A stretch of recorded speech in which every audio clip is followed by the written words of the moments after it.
This guy who writes the show, and then he's just amazing. He himself. He doesn't honestly. He doesn't do like complete things.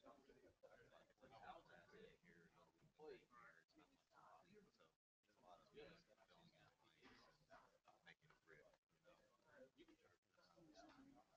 can kind of get an idea.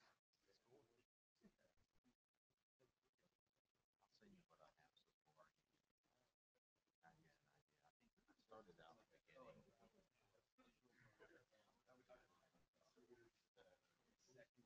Probably some of the harder stuff. Probably makes it a little bit harder. Pretty much put a lot of these front end from what we've done in the past. So we did a good gauge.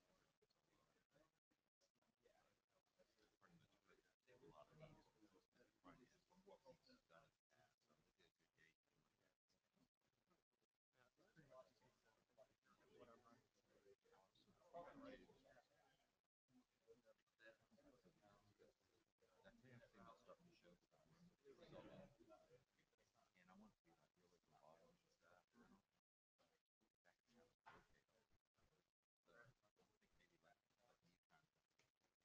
maybe like you kind of keep. I have some other ideas I can use. I want it to be just really flowy and stuff. They gave me a good idea. I didn't know how to do that. I've been doing a whole bunch of years, freeform stuff, just kind of march like independently, not because we got to that.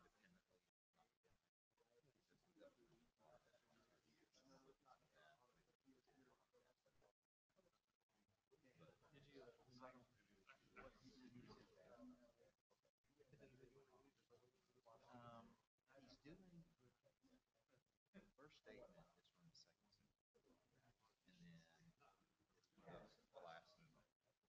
And I thought about using like one of the piano concertos or something, but I think it's like it'd be too much to kind of use that material just for a little bit and then go into that. I just started using the second symphony material and kind of touch out the theme is like the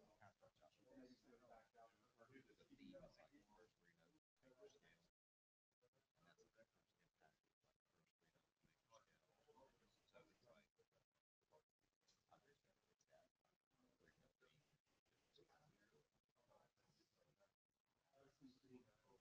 first impact is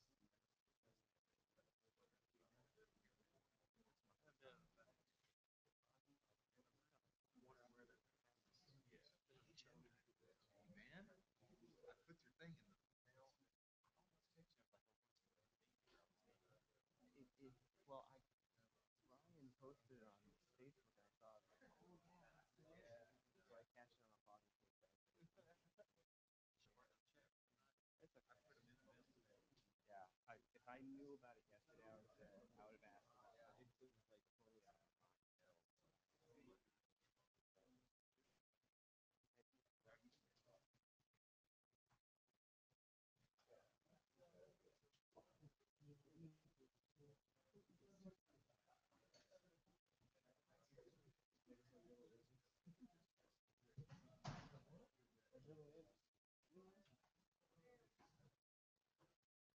Good to move the flavor back to the like in the front. They're in the front of the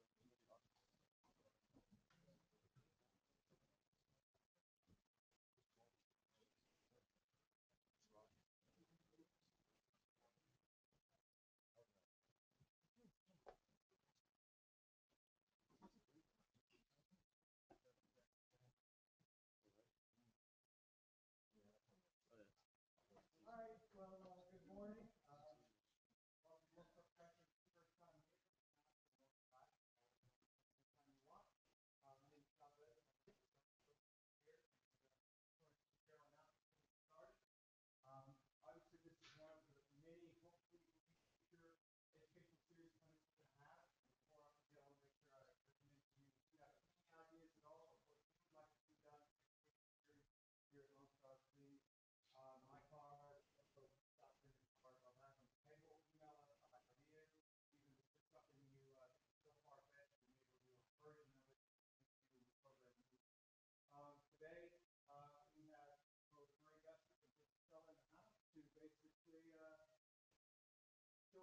too and help us understand how we can implement programs and things like that.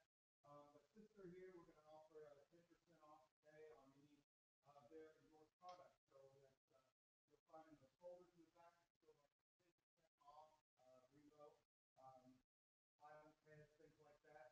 It doesn't cover like world percussion or anything like that, but for heads, it does. And then obviously we have medium and backspace products or any Casella signature items for the Gusseck. They do not have to be in stock when you get that discount. So that's a little different than stuff before. And if you need directions during the clinic or anytime in a break, you can see either Scott or myself pointing in that direction to you or some gentlemen up in the front. Professional development forms are available if you want hours. You can see up with Scott and tell you where those are going to be, probably up front.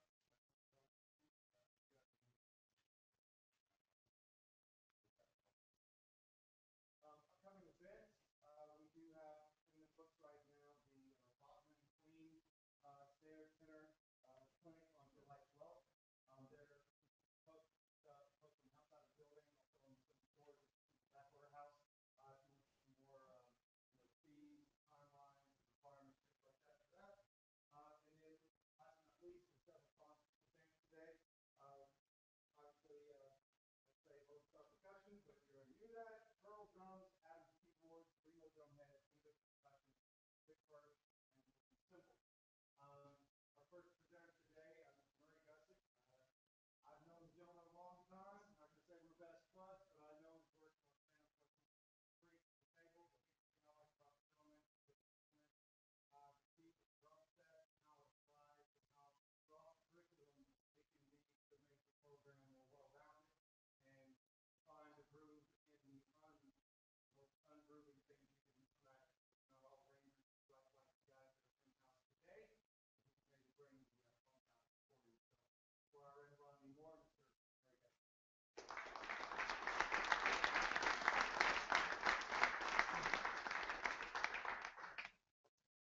Thank you, Chavez.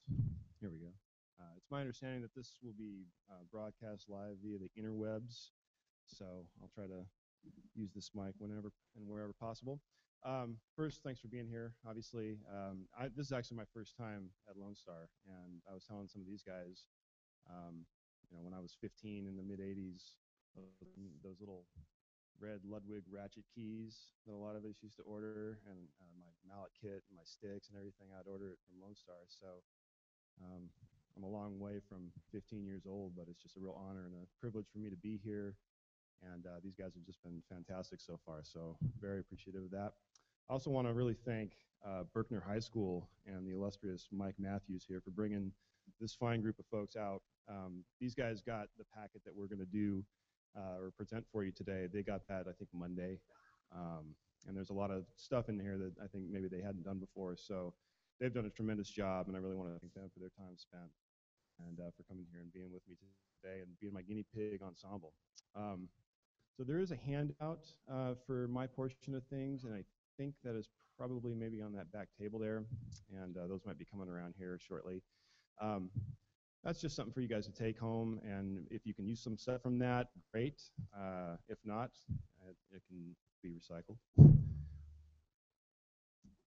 Anyways, the title of this portion of the clinic is called Focus on the Feel, and what I wanted to do is share some of my experiences and tips for trying to bring some organic feel out of a battery ensemble, because as most of us probably know, that's really difficult to do. When the gig is play clean above all else, don't make any mistakes ever. How do you get from that type of mentality to play with some feel, be relaxed, make heads bob? So I spent a lot of time with Santa Clara Vanguard, just like my partner Jim did. And that was one of the things we had the most fun with during that time, was finding ways to bring that out of the lines. And as we got more experienced at that and better at that, it just became such a blast, because we ended up using a lot of like little mini etudes and pieces, one of which we'll play here today for you, that the drumline could play, get into, and groove out on. And so in the parking lots before the shows would start, we would just have our own little show, doing these little funky jams, basically taking basic concepts like double beat and making something more out of it that actually really felt like something and the kids could get into playing and that we could craft and make something organic out of. So through that process of learning what worked and what didn't, that's what I want to share with you today is some of my philosophies on doing that stuff. And obviously it would be my hope if you guys if there's any new information that you hear or stuff that you've already been doing that maybe some of the stuff that I talk about might give you a few different angles on what you're already doing, great. So anyways, what we're going to do is I'm going to have these guys play a piece I wrote called Double Beat, which is actually an arrangement, a DJ's arrangement of a Steve Reich piece called Drumming. There's this CD that I got years and years ago called Reich Remixed, and it's all Reich pieces remixed by different DJs. And there was this one piece on it that was just called, Drumming. And I was like, yeah, we're going to do that. So I kind of put some pencil to paper, came up with this arrangement. We're going to play through it here for you guys. And, we're going to talk about some ways that we can take it from being, less funky, I guess, to more funky. So we'll start with the arrangement and hope you guys enjoy it. So here we have Berkner High School Drumline.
Yeah, so for a pretty long piece, these guys have pulled that together in a really incredible short amount of time. So they're doing a great job with it. So ideally, it's meant to be played probably a little bit faster than that.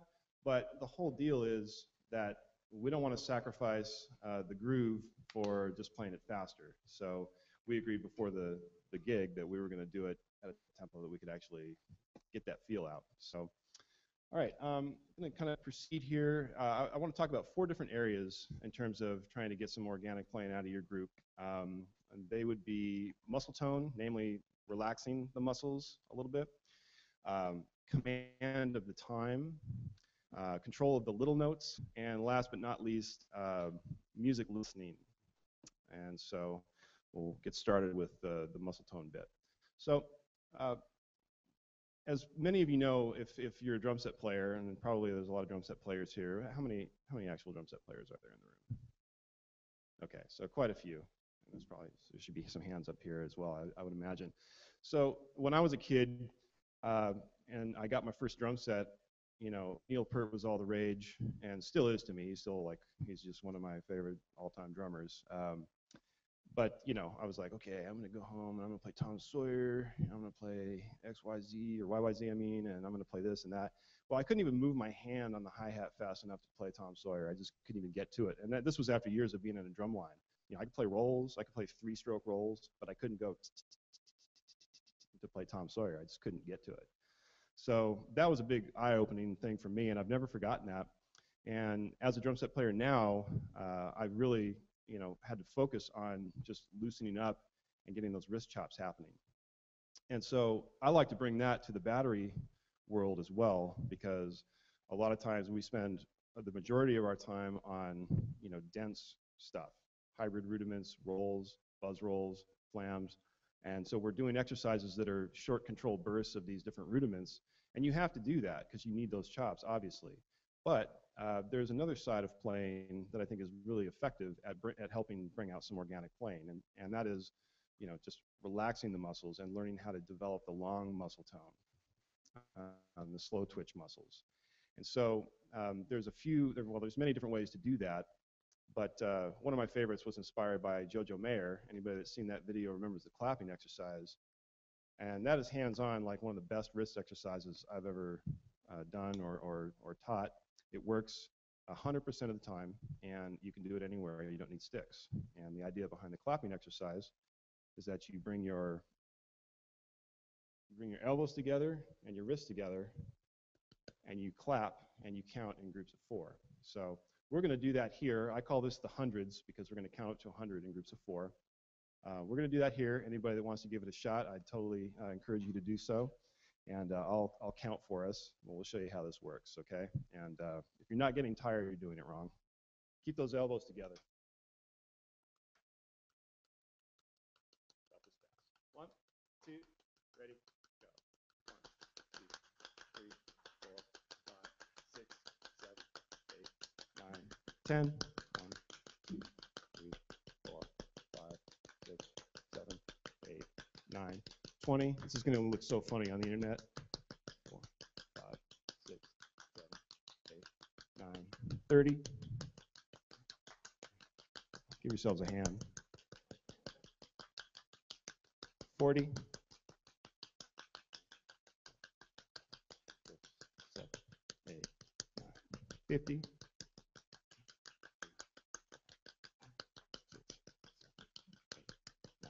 60. 6, 7, 8, 9, 70. Keep those elbows touching.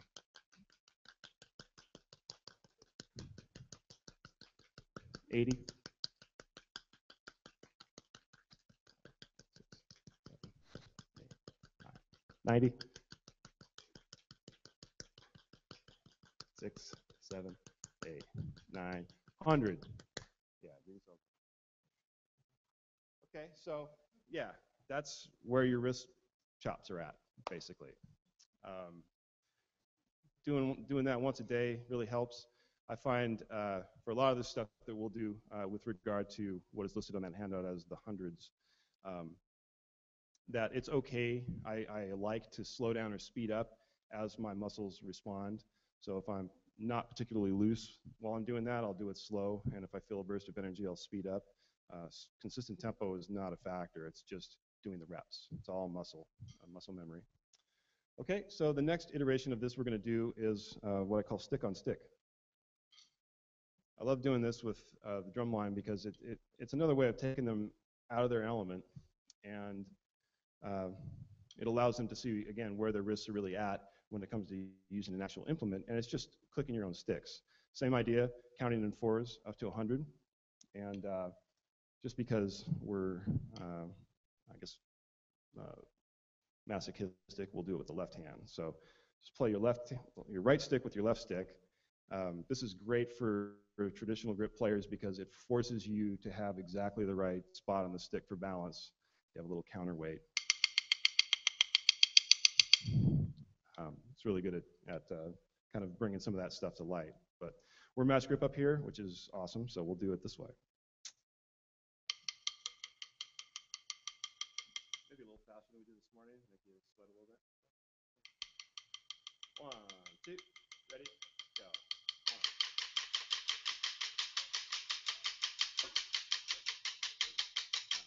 10.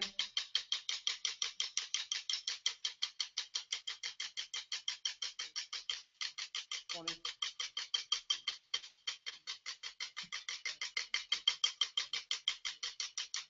30.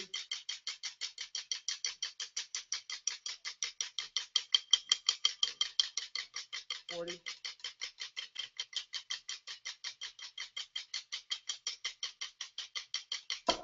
50.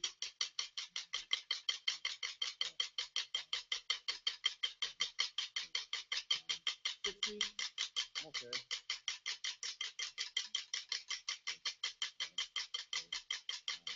70. 1, 2, 3, 4, 5, 6,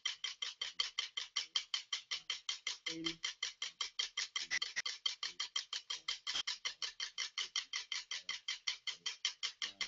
90. 1, 2, 3, 4, 5, 6, 7, 8, 9, and 100. All right, so who's tired? Yeah, okay, as well you should be. So it's another great one. Definitely do it on both hands for the overall perspective on how which hand's better, and we all know which hand that's going to be, most of us anyways. I'm a left-handed person, but I still have the weak left hand. I think it's just universal. Okay, so another way you can take this concept of the hundreds, and again, the idea is to take something simple and just do it a bunch of times. Like one of my favorite quotes is a Bruce Lee quote where it's rumored that a pupil came up and asked, Mr. Lee, how do I throw a roundhouse kick? I know nothing about martial arts of any kind, but I love the quote. How do I throw a roundhouse kick? And Bruce Lee says, go throw 500 kicks.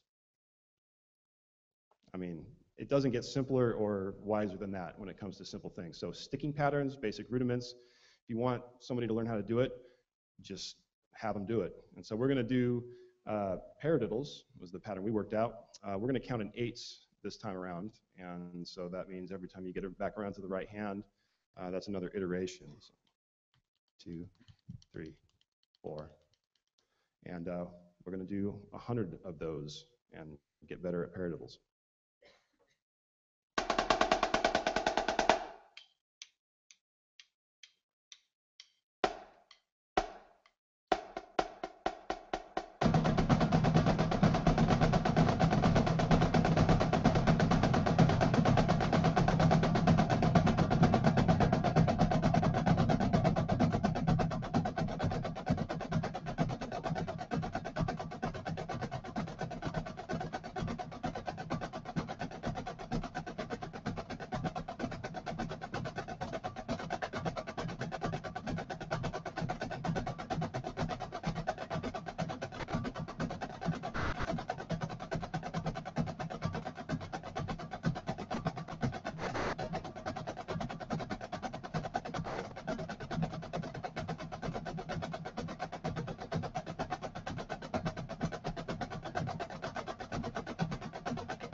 So I can pretty much guarantee that at least one or two people, if not everybody here, got a little bit better during the course of that just simple exercise. Okay, it's not very exciting, but I think it's, you know, the older I get, the more I learn about technique, and the more I geek out on it, the more I realize that this is just, when it comes to muscle control, this is just everything. Okay, just something simple, repeat it over and over and over again. And in a group setting, they're also going to learn how to start listening at the same time. You know, with paradiddles, things like that, I like to do it, you know, with one height, because you're really having to program the muscles to stick those patterns out a little bit more than the typical accent tap way, where it's easy to kind of just sort of let the taps spill out without really listening to them. Okay. You know, if you choose to do this, have them do it all one height. Okay.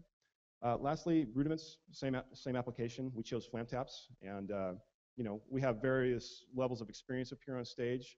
So, you know, again, there are going to be some significant flam tap learning going on in the next 2 minutes that it's going to take for us to do this. So check that out.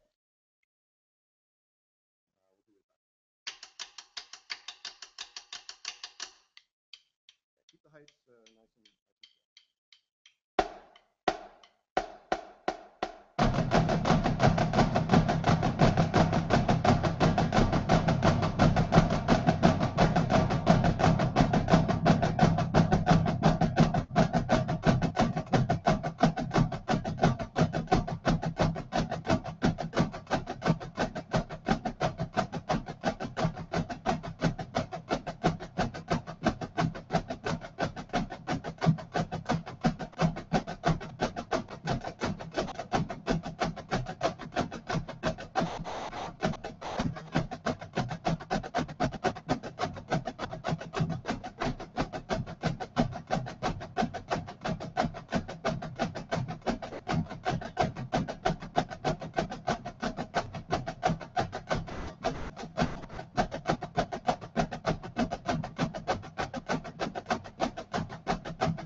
cool. How about another hand for these guys, just to let them know we appreciate them. So again, you know, that's pretty hideous to listen to because it's so monotonous, but it really is effective. And when you do something that many times in a row, you just have to settle into it after a while. You just don't have a choice, okay? So if you're a tight player, or if you have students that are playing overly tight, it's really nothing better than just picking something simple and making them do it that many times, okay? The muscles will start loosening up, and you know, that's where you're kind of working on that slow twitch muscle fiber. Certainly of squeeze grip exercises, because you need that stuff, okay? And arguably you need that more if you had to weigh the two against one another. But there's something about stretching the muscles out that really just allows you different types of sounds than just maybe, you know, more staccato squeeze grip technique type sounds, okay? So definitely encourage you to experiment with that with your students if you haven't already. It really works. Okay, the next item we're going to talk about is what I labeled as command of the time. So when we're working in this activity, you know, all of us now probably use metronomes. And you need a metronome. I mean, it's an invaluable tool, and it allows you to work at tempo. You really can't get around it with the amount of demand on ensemble cohesiveness that is necessary for you guys to succeed in your programs. But a metronome doesn't do much for feel, and it's just dastardly to listen to. It's just kind of a necessary evil. It's awful for the ears, and it really doesn't promote organic playing, in my opinion. So the older I've gotten in my teaching experience, I've tried to use it less and less. You know, use it as a tool and then get away from it. You know, and then plug it in when you need it and get away from it. And I've talked to people who do some really creative things, like they'll use their metronome in the ensemble, but they'll program it so it skips a beat, or it you know, some people have things that'll actually randomize when it drops out and when it doesn't, so it really puts the test on the kids to keep their own time. So it's a valuable tool, but what I'm going to suggest here is just comes straight from the drum set school, which is the idea of working independent skills with a battery is invaluable, and because it's working so many things at the same time. You're working your sense of time, but in a different way, because you're actually, I mean, independence, for those who might be uninitiated, just means, you know, you're keeping an ostinato with one hand, and we're going to use this simplest one I can think of right now. It's like a bebop sort of ride pattern kind of thing. We're keeping that with one hand, and we're going to do a series of different notes on top of that and work through a sequence. And in doing so, because that ostinato has 3/16 notes per beat, we're going to play a series of different syncopated accents against that, and you have no choice but to figure it out. So most of us, you know, at least in this culture, you know, we can feel downbeats, we can feel 2 and 4, and if we're lucky, we can feel upbeats with ease, okay? But when it comes to the second 16th note of a beat, how many people are really comfortable with that? You know, not many, at least not without some years of development, or an you know? And the really creative stuff comes from those beats, in my mind. So, you know, I think it's really important for everybody to have a personal relationship, okay, with each part of the beat. You know, so if somebody says, "Hey, give me some downbeats," you know, nobody's going to bat an eye at that. I'll say, "Okay, here you go." And if somebody says, "Give me some upbeats," it might take me a second to kind of ground myself, but I can do that too.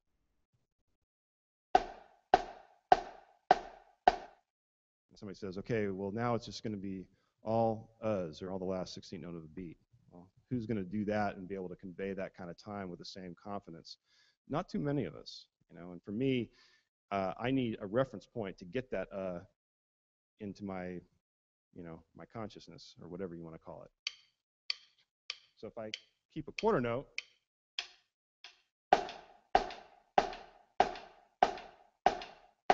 all of a sudden it becomes a lot easier, okay? And so the idea of independence is you're introducing the different parcels of the beat, and you're your own coach, because it's your other hand that's playing the reference point.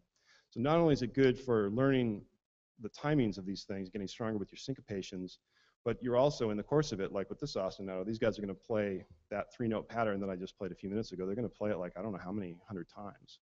So, and because they're not really, your brain is working on the math of the stuff that you're doing against that, you're really not concerned with how tired your hand might be.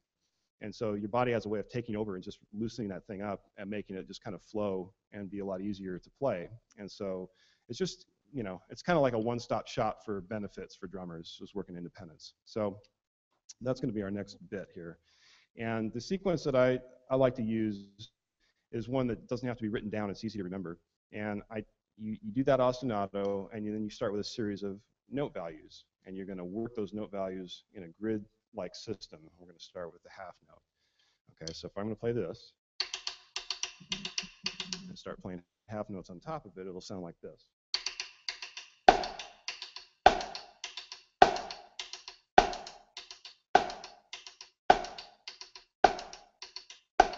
And then I want to move that half note down the grid. So the next note would be on the E.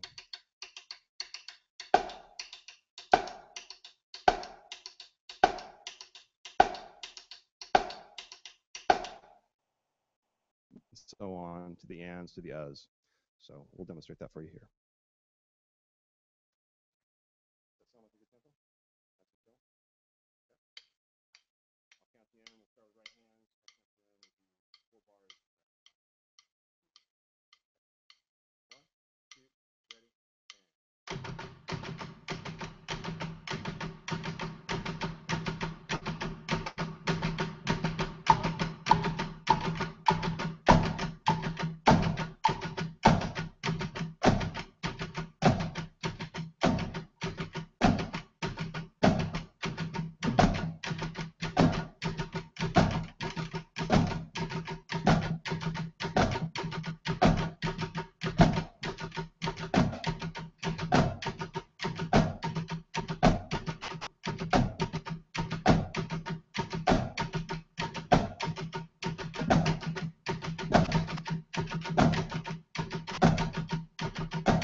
So once it's comfortable, and I would definitely recommend twice that many times at a minimum for your own practice or for doing this in a real like situation where you're actually trying to instill these concepts to newcomers.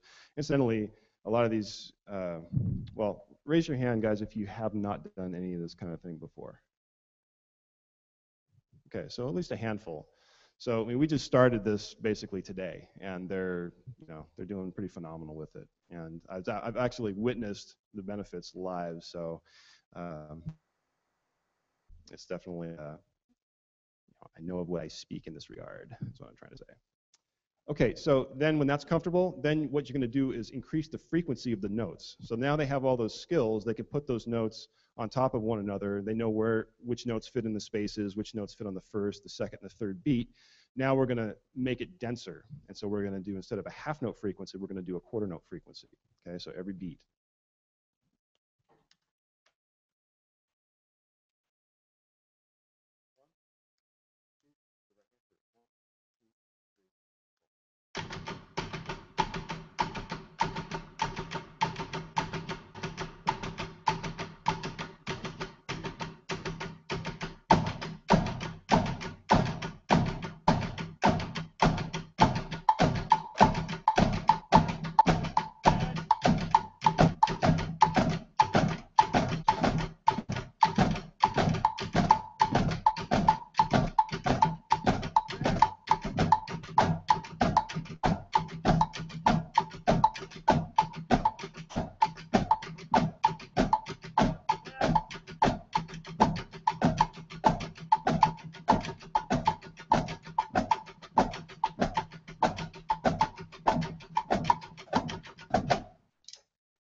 Cool.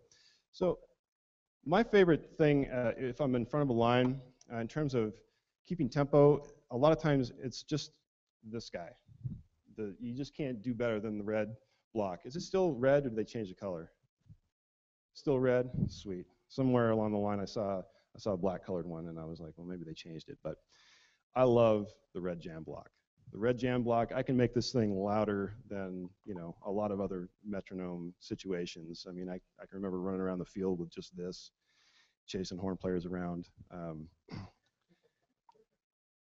But in this context, it allows me to provide a different type of pulse. So if you notice, like the straight pulse, it was like, okay, well, that's like a metronome, But when I start playing something syncopated, like that Cuban triplet rhythm, all of a sudden, and I saw this earlier today, 5 more heads started bobbing, because now you have like a different perspective on the beat, and you got something to work toward. You can see where that fits in, and it's kind of more funky, and you can get into it more. So let's do the same thing again and check that out.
So, we're not going for perfection here, and we're not getting it, but what we are starting to get is a little bit of a grounded sense of time, and that's the real deal. If these guys can learn how to do that, they'll start to do it more as a group, and, in my opinion, better sounds start happening. Okay, sounds that'll make you want to bob your head a little bit more. So there's some other note values that you can get into if you want to geek out on this. Dotted quarters are the next frequency, and they're actually, that's kind of in between the half note and the quarter note. It's in the middle duration there, and it puts you into a polyrhythmic sort of figure. So we'll do that for you here.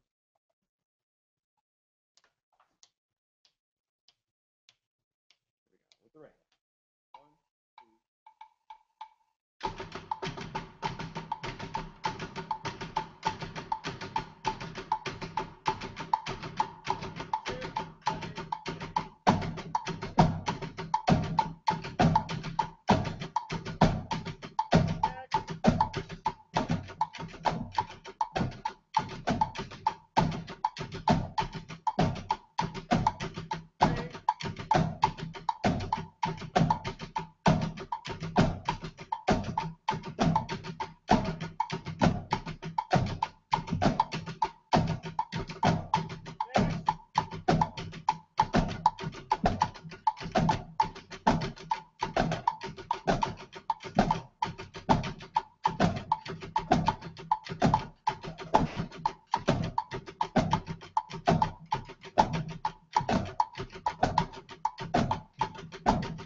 Yeah, so being the first, yeah, let's give these guys a little bit of a hand.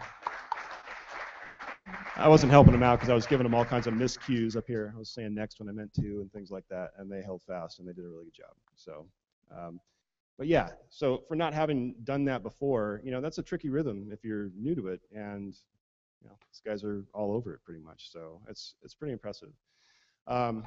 So you can also do, you know, you can get more and more into this kind of thing, which I definitely love to do. We're not going to do this as a full group because it gets a little bit more involved. But instead of single notes, you can take the same idea and do doubles and treat it the same. You know, you have this certain frequency, half notes, dotted quarters, quarters, but with doubles.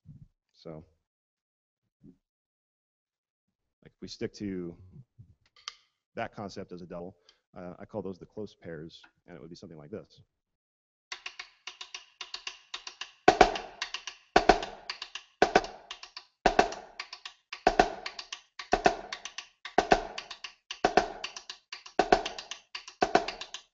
So on and so forth, dotted quarters would be like this.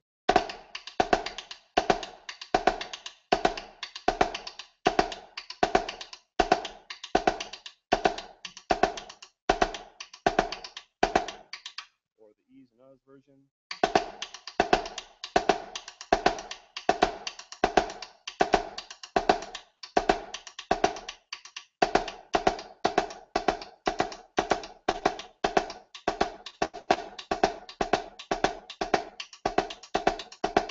And you could even reduce it further because you've got that amount of space in between, so you could do dotted eighths.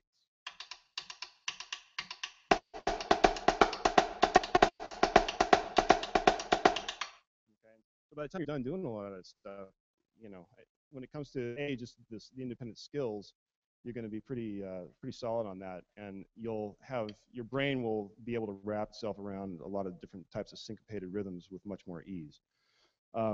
There's two different flavors of doubles. You can, you know, if we're talking about doubles as two notes that occur within one beat, you can spread them out to straight eighth notes, and those are what I call the local or medium pairs.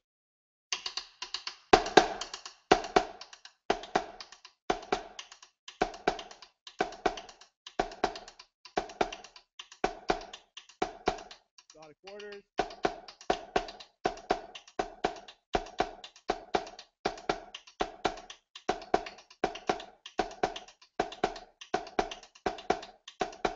Quarters.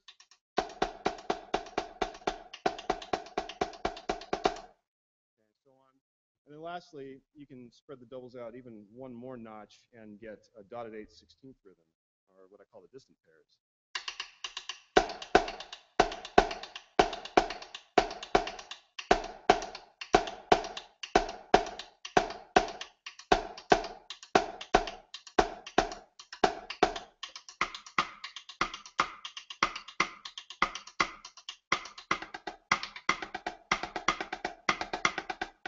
Dotted quarters becomes this.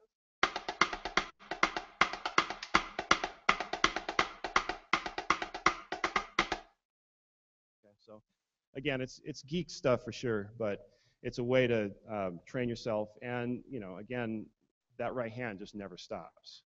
And if you think that's fun, make sure to have them do it on the left hand, where the scores can really change. You know, especially, well, whatever your grip is, you know, it doesn't matter, but this is fun.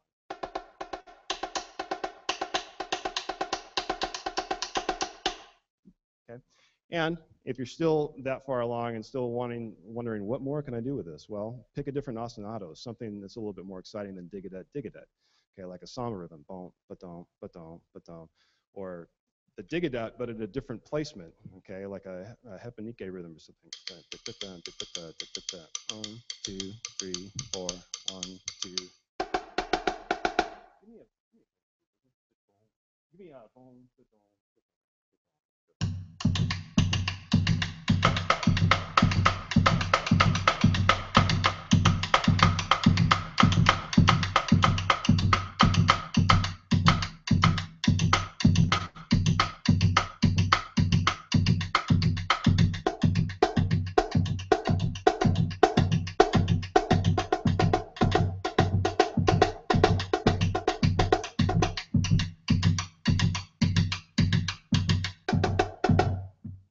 going to try to be fancy and take that out, but it didn't work out.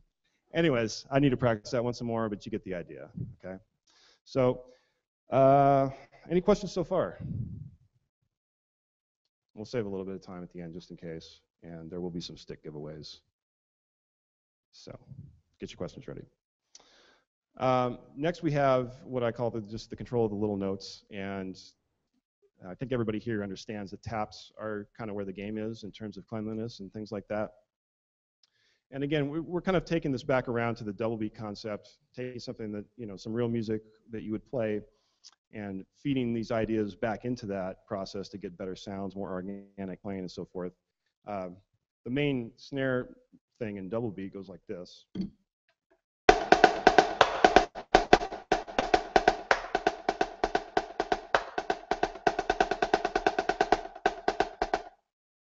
So it's got these little ghost notes on the left hand, and you know, this piece gets played a lot, you know, for football games and things like that. So I hear a lot of different renditions, and most of them sound more like this.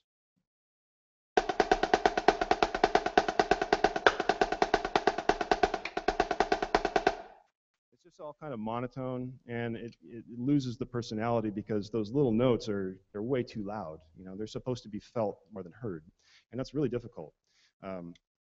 If you're like me in the battery context, you know, you're constantly trying to instill that, you know, taps are notes too, and you got to play them, and you got to articulate them with some good, solid, you know, fulcrum pressure and things like that. But in a case like this, the piece is so dense, there's so many notes that if you don't underplay those ghost notes with clarity and you know, good quality and everything, if you don't play them down enough, then the whole thing just sounds like, you know, bad wallpaper or something. So what I like to do is take an exercise, you know, like an easy one. Like we have this tap accent exercise. I put it in your packet. It's kind of like an inverse of your normal kind of bucks sort of thing.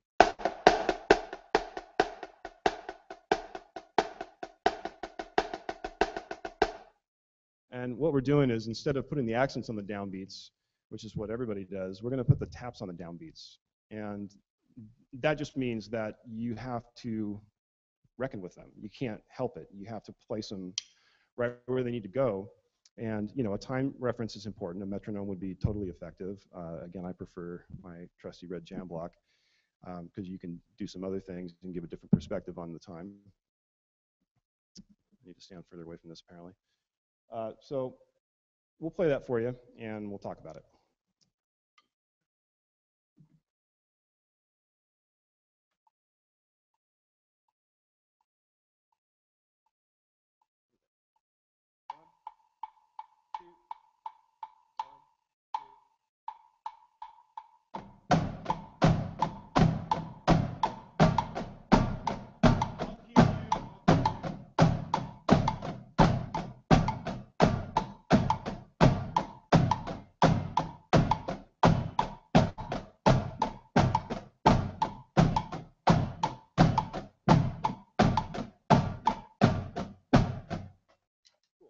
So I'm just going to say that what I want you guys to do is make sure that you're holding on to those little notes and applying just a little bit of pressure when you strike those little notes, because that's really what's going to pay off when we get back into the piece with your left hands. You know, so especially on those left hands, don't glance up and play them like anything like that. Put them straight down at that super low height and just see if you can even I know that your tap height is 3 inches. Let's shoot for 2 inches. And really just underplay it, but with good precision. Here we go. 1, 2.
Maybe a little round for these guys. Give them a little love.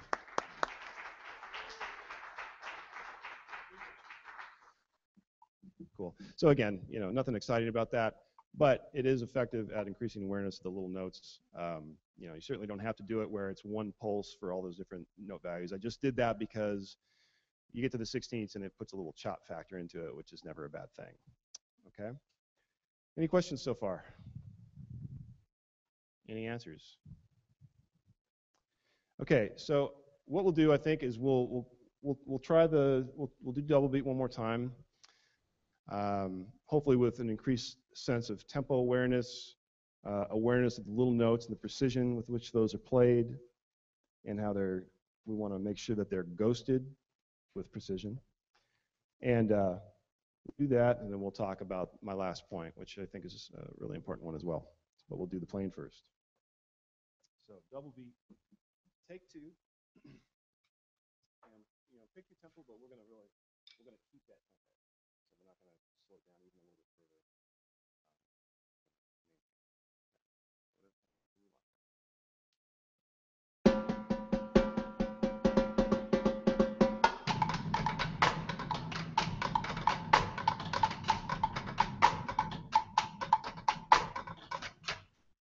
Okay, we're going to try that again, and this time he's doing a fine job of counting off, but we're not taking that starting tempo.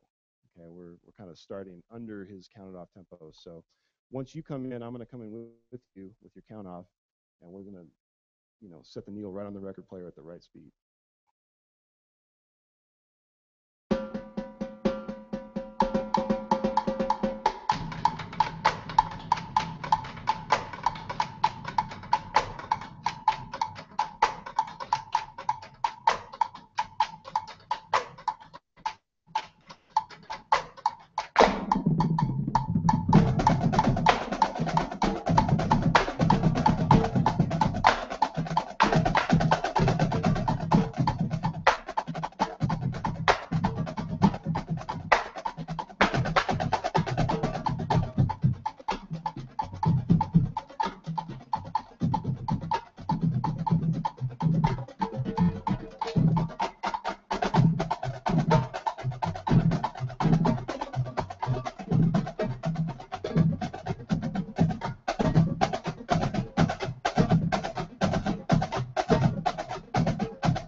Yeah, so I feel like if I had maybe an hour and a half or 2 hours, I could do a lot of damage. And some of the things that I would do, in addition to the stuff that we already did, is I would now turn the metronome on, and we would work on applying the organic feel and the groundedness of where that pulse is against all those different syncopated actions.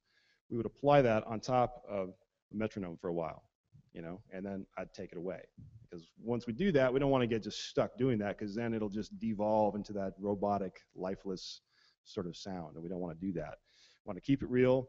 want to keep these guys feeling every note that they're doing, but just doing it with, you know, better and better levels of awareness and precision. Some of the other things I would do is I would work with the bass drums. They have some, you know, rhythms that are like doo doo doo doo, doo doo doo doo, doo doo doo doo, doo doo doo, stuff like that. And they're using doubles.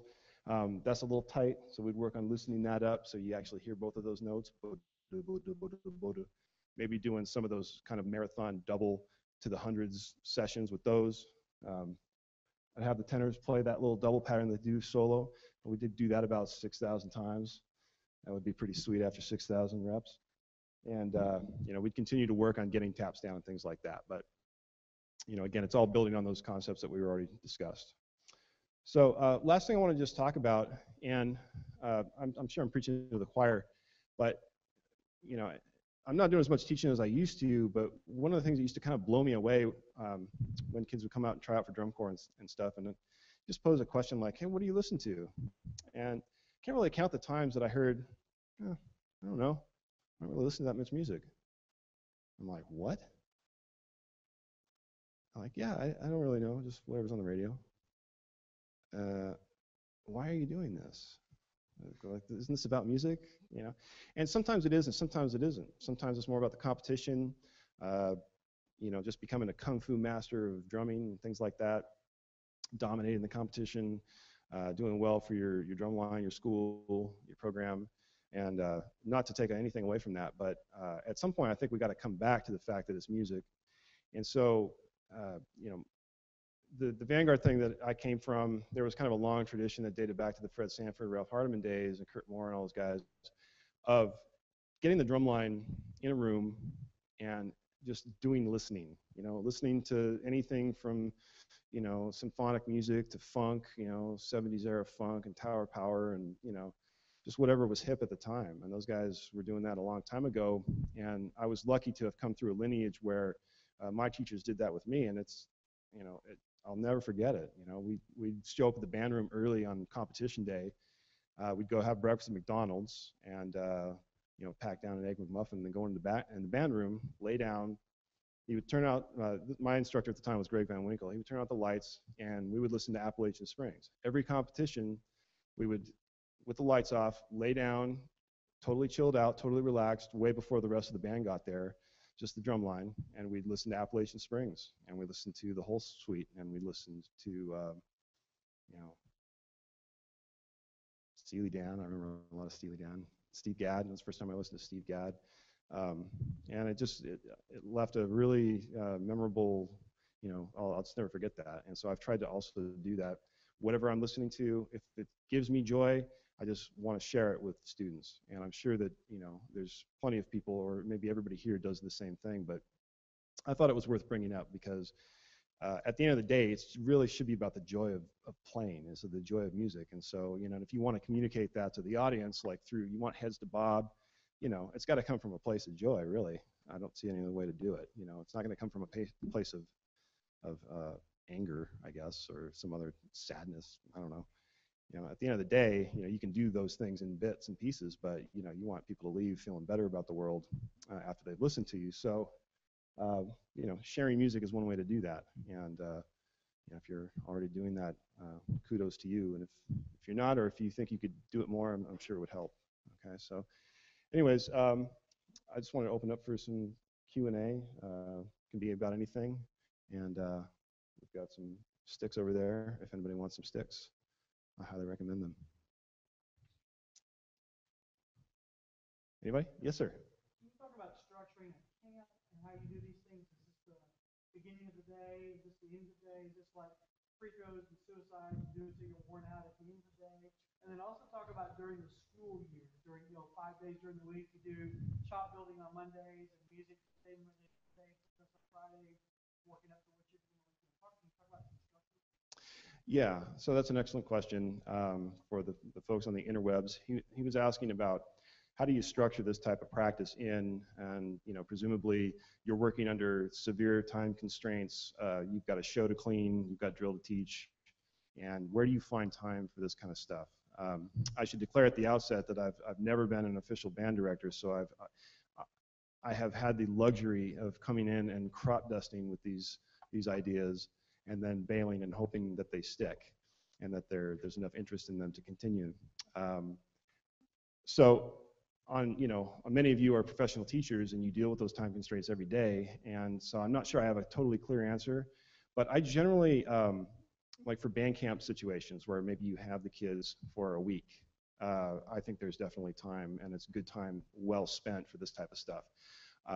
So if I'm going to do like as a consultant or come in to do a camp thing, I'll generally save some time in the morning or try to budget some time in the morning. And even if it's just an hour and a half, we can touch on these various concepts and some other technical things that that I can talk about on another clinic. But save an hour, hour and a half at the beginning. Have it be on pads, so that it's just warming up. It's not dealing with the onslaught of dirt and listening problems that you're going to have with brand new concepts. Just get it on the pads so it's nice and chill. Keep tempos slow. Work in a low impact fashion to get the most out of this. And if you can spend a little bit of time every day at the beginning of the day doing that, you'll start to build those skills. And it's probably not necessary to start every block with that type of thing, but over time, and really that's the key, is over time you're playing the long game with this type of stuff. These are mental concepts, they're physical, muscle tone related concepts. So time really is the only thing that's going to really sink that stuff in. So, and in my experience, little is better than none at all, or it's better than not doing it ever and then going, okay, well, this day we've got this, it's a rainy day on tour, or it's a rainy day, or during the camp, we're going to do the whole day on independence. Well, the kids are never going to want to do that again after a whole day of that stuff. So keeping it in small doses, I think, makes it quite effective. And I've known some teachers who are, in everyday situations where they only have 2 hours to practice, and they'll just, 10 minutes. Hey, we're going to take the, we're going to do the independence, we're going to do this ostinato, and we're going to do half notes, 10 minutes of that. Some consistency with that'll reap dividends for sure. I also, because some of those, like this clapping and stick on stick, and some of those exercises can be done anywhere. So that's just kind of stuff you can whip out at any time and just kind of break up the monotony of potentially otherwise boring rehearsal or a drab day or something. It's like, hey, put your sticks down, clapping, and that's a fun one to do with the kids in the front ensemble too, because they need it just as much as these guys. In fact, any of those hundreds concept exercises, just sticking patterns, do that with your mallet kids as well, because they need that stuff big time. Did that kind of address it a little bit? Any other questions?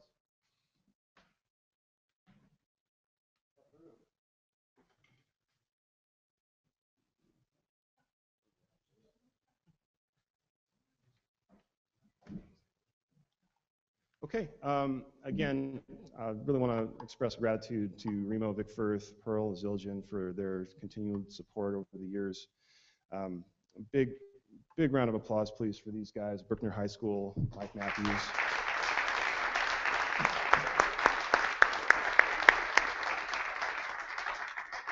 They did a really phenomenal job. I wish I could spend some more time with them. And then big ups to Lone Star, Scott and Chavez and Sean and Zach and Jeff and this whole family here. It's really great to finally be at this place that I've sort of just only dreamed about being at, over the years. So thanks a lot. We've got some great stuff coming up from Jim Casella, so we'll make the way for him, and have a great rest of your time.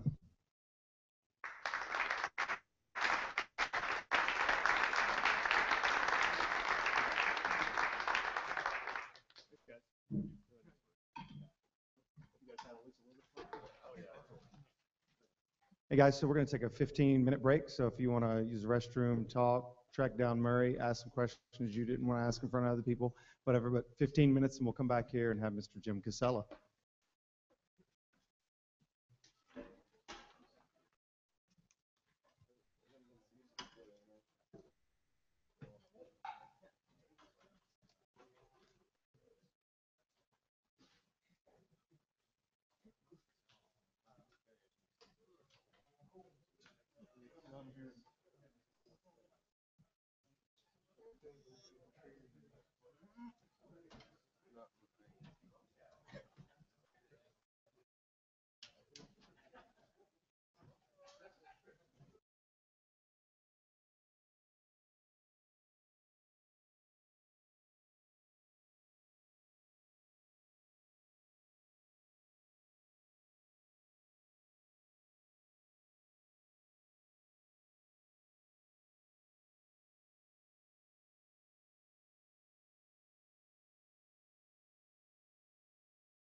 physics and math and all those good things. It's a hobby. It's got out of control.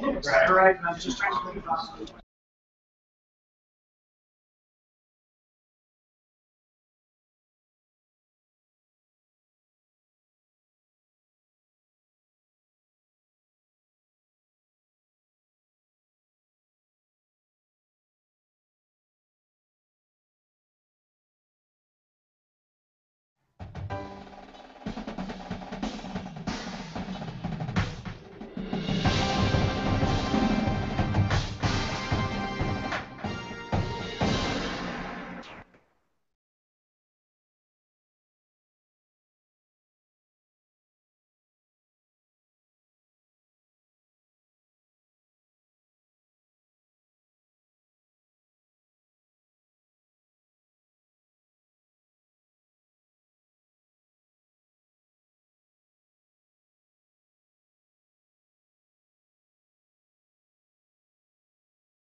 All right, guys, we're going to get started here again in just a second.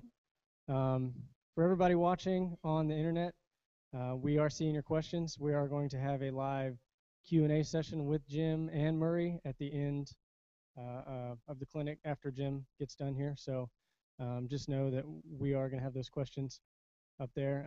You can also tweet your questions to the hashtag that you see on the video. I believe it's hashtag Ask the VDL Gurus. So without further ado, Jim Casella.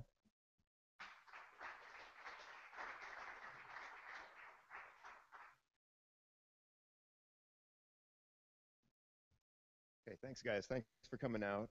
And yeah, just to reflect some of the comments Murray made earlier, it's a treat to be out here. This is also my first visit to the store here, and Lone Star Percussion has been in my vocabulary since I was a teenager. So it's cool to actually finally be here in the place.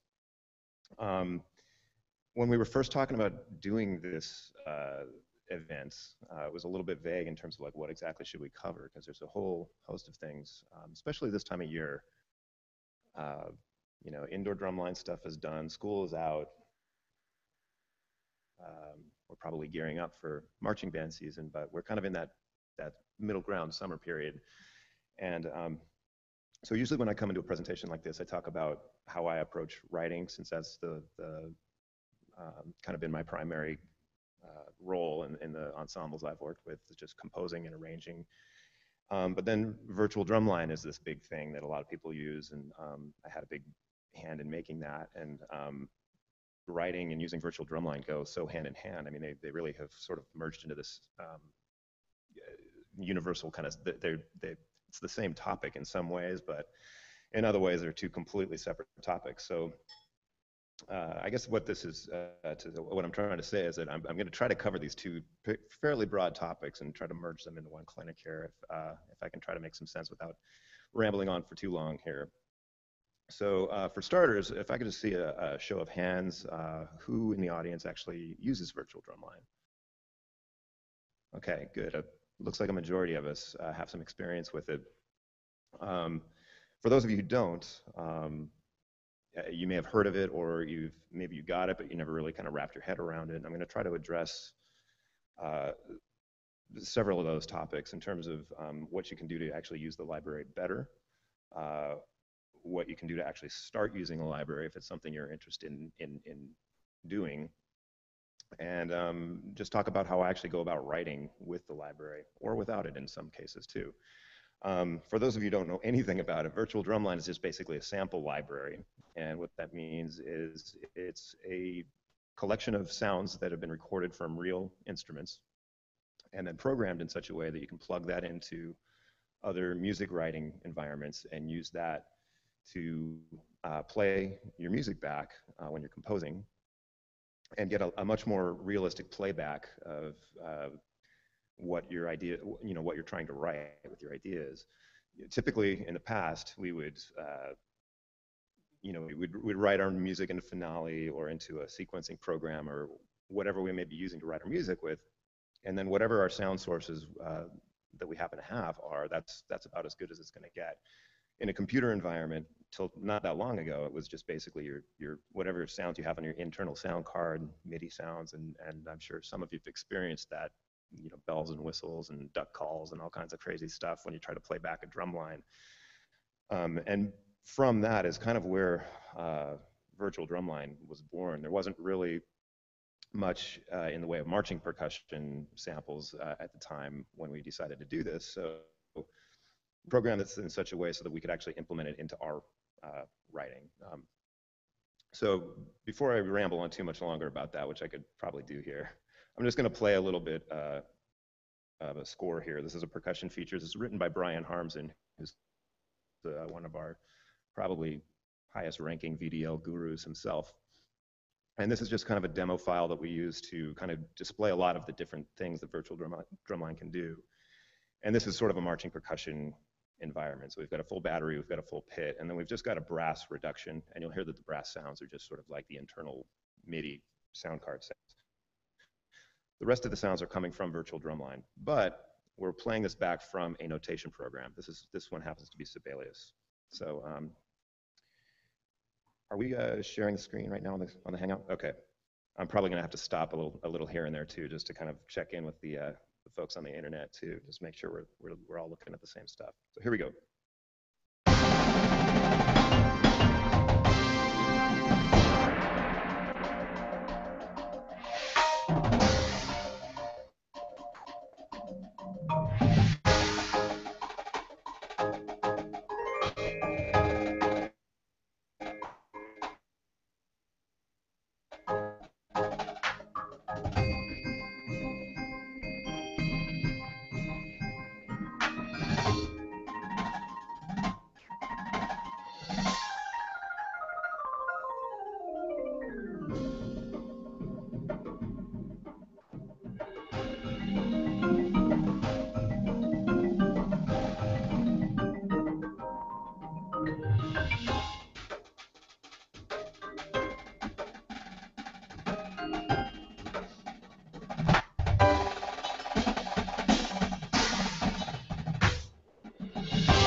Okay, so just a brief little score to kind of give you a full ensemble sort of sense of how that sounds. Now, what you weren't seeing here live and also probably on the internet was that in the background, I'm just going to open up my mixer here in Sibelius. Some of this may not come through on the Google Hangout, but I'm basically opening Contact Player.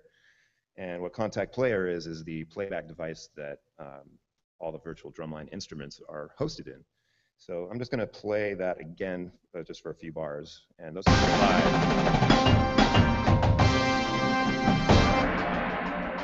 You can see on screen that these virtual drumline instruments are being performed in real time.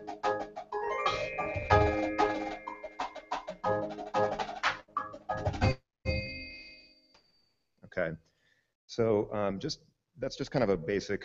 That's kind of what it sounds like. We're not going to really spend much time analyzing this this particular piece. What I wanted to do here was just kind of give a basic overview of how the kind of hosting environment works with virtual drumline to give you a sense of how the workflow actually works. So I'm just going to switch screens here for the folks at home. And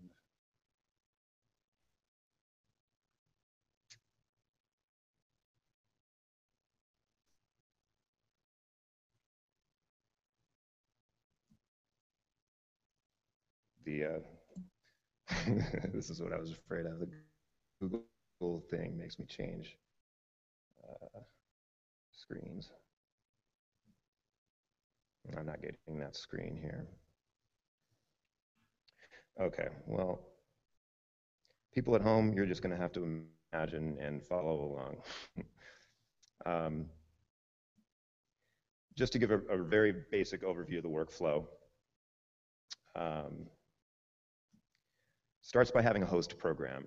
This is probably one of the most common questions we get at TapSpace when people are interested in virtual drumline, is that they've heard about virtual drumline, they think it sounds cool, and they think it's basically going to write cadences for them, or they think it's a notation program. It's not any of those things. All virtual drumline is it's just sounds. Those sounds need something to be used in. I'm going to call it a host program because there's a number of really cool music programs that you can use these days. A lot of us, if we're music teachers, we use stuff like Finale or Sibelius. Those are both notation programs. There's some other cool programs like Logic, even GarageBand, which I think comes free on every Mac. Cubase, Digital Performer. Those are host programs where you can do all kinds of stuff. And what those programs do is they host plugins. If you haven't heard that term before, I think this is where some of the confusion lies, is that in the case of virtual drumline, we use Contact Player. Contact Player is the sample player that all our virtual drumline instruments load into.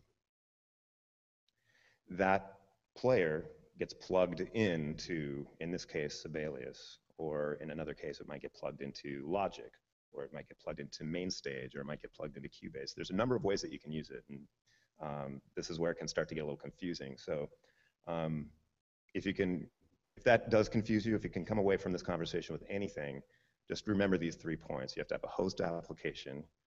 You have the contact player that plugs into that application, and that's just free. That comes with Virtual Drumline. And then you need a library to play within that player.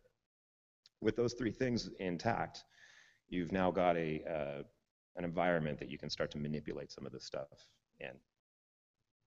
So just a quick overview of host programs. I mentioned a couple of these just a second ago, but sequencing programs, or these days they call them DAWs, digital audio workstations. Those are things like Logic, Sonar, Cubase, Pro Tools, Digital Performer. I'm going to bring one of these up here in just a second so you can kind of see what it is if it's not something you've used before. But sequencers or DAWs give you basically the most control and flexibility to manipulate all your MIDI data. They usually handle audio and MIDI, so you can really get your hands dirty with making stuff sound as good as possible in a DAW. Granted, they don't have as good of a notation capability. Some of them barely have any notation flexibility. So if you're writing a marching band arrangement or something, chances are you're not going to be writing it in a DAW because you have to print out parts and hand those out to your students, and a sequencer might not really help you that much. So that's where notation programs come in. The 2 that work best with Virtual Drumline are Sibelius and Finale. And we'll get into a little bit more as to why that is in just a bit. But the thing with notation programs is you have a lot of control over how the music looks on the page. That's why they're called notation programs. That's what they specialize in, making scores, making them look really good if you know how to use the tools. Problem with notation programs is they're not necessarily designed specifically to make stuff sound good. They've come a long way in being able to make them sound good, but when you compare the amount of control that you'd have in a DAW environment as you do in a notation environment, it's pretty extreme. So I'm going to try to illustrate some of that as we go, so you can kind of see the 2 different environments. And because I'm kind of a geek, I like to use both environments, and it just kind of depends on what I'm writing for. If I'm writing a drum corps arrangement or a marching band arrangement or a percussion ensemble piece that I've been commissioned to write, I'm going to have to make the score look really nice. I'm going to have parts that are very readable. I'm going to be pretty much working in a notation scenario, probably most of the time. And there's a lot of stuff that you can do in that notation environment to really tweak the sound, but you're going to have to work a little bit harder at it. If I'm writing something for a TV commercial or a film or something like that, I'm probably going to be writing in a sequencer because chances are it's a low-budget project and I'm not going to be hiring an orchestra to play it, just because that's how things go. So I'm going to basically be focused on making it sound as good and realistic as possible by manipulating all my sample data in the sequencer itself. So just to get back into one of these environments, I'm going to open up a file in Logic. That's the sequencer I tend to use. And this is just a little bit of a demo to kind of counteract what we just heard. Let me change here with our Hangout people so they can follow along. Hopefully that worked. We good? All right. So this is just a piece that is published by TapSpace. It's an arrangement by Chris White of a Albanese guitar piece. And it features a solo marimba. And if you can still hear the excerpt I just played, which was played out of Sibelius, it had kind of a little bit more of a metronomic kind of quantized sound to it. This is something that I wanted to kind of illustrate to kind of counteract that. And just to sort of point out what we're looking at here, up here, this is it's a global track in Logic, and a global track is a track that affects every staff in the score or every track in the score. This track that we're looking at here with all these funky curves, that's our tempo track. So if I zoom in here, so you can see, we start out at a tempo of 39 beats a minute. It ramps up to a tempo of 64 beats a minute, then it ramps way up to a tempo of 126 beats a minute. This is a little goofy, but this is just, I wanted to illustrate how we can really manipulate our data here. So I'm going to play this back so you can just get a sense of what I'm talking about. Oh, one other thing, just in case you're not used to looking at this, this type of an environment, these are the actual notes that are being played by the marimba. So as I drag them, you can hear them actually activating. Or I could drag around on this keyboard over here. Okay, that's using a rosewood marimba from Virtual Drumline. Down here, these are what we call note velocities, or key velocities, sometimes they're called. So the higher these values go, the louder of a strike on the marimba you're going to hear. That's not just a louder amplitude of the same sample. It's actually a different recording of a marimba being struck hard, as opposed to, if we bring it down here, the marimba being struck at a lower volume. That's part of why Virtual Drumline sounds so realistic, is because it's been sampled at a variety of different dynamics, and those things are all controlled by what we call velocity. And that's why I wanted to have this down here. You can see how the velocity is kind of all over the road, and that's part of what lends itself to the realism. So we'll play this back.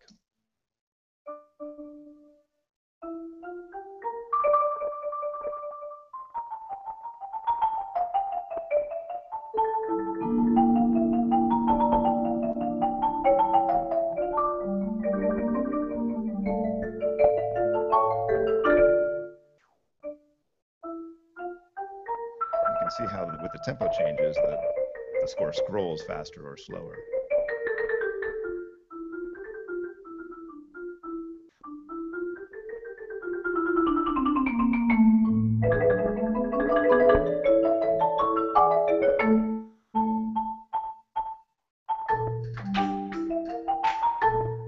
Okay, so you can really sort of synthetically build in a lot of rubato, and you'll also notice things that, for example, like this chord right here. If I zoom in on that, you'll see they don't actually strike exactly at the same time. There's a little bit of a flam there. That's a pretty common thing in real life. Not everything lines up so perfectly. A lot of times we try to make it line up perfectly, but in reality, that really rarely happens. So if you're trying to make something sound really realistic, it's good to have some of that fuzz sort of built in. I'll show you in a second some other fun ways that we can manipulate that. I'm going to get out of this file here and go into something else. This is actually a commercial that I wrote years ago, and this uses drumline sounds, but some of you've probably heard this. Let's see if I can get the movie up here. And I'm going to switch screens for the folks at home. Whoops.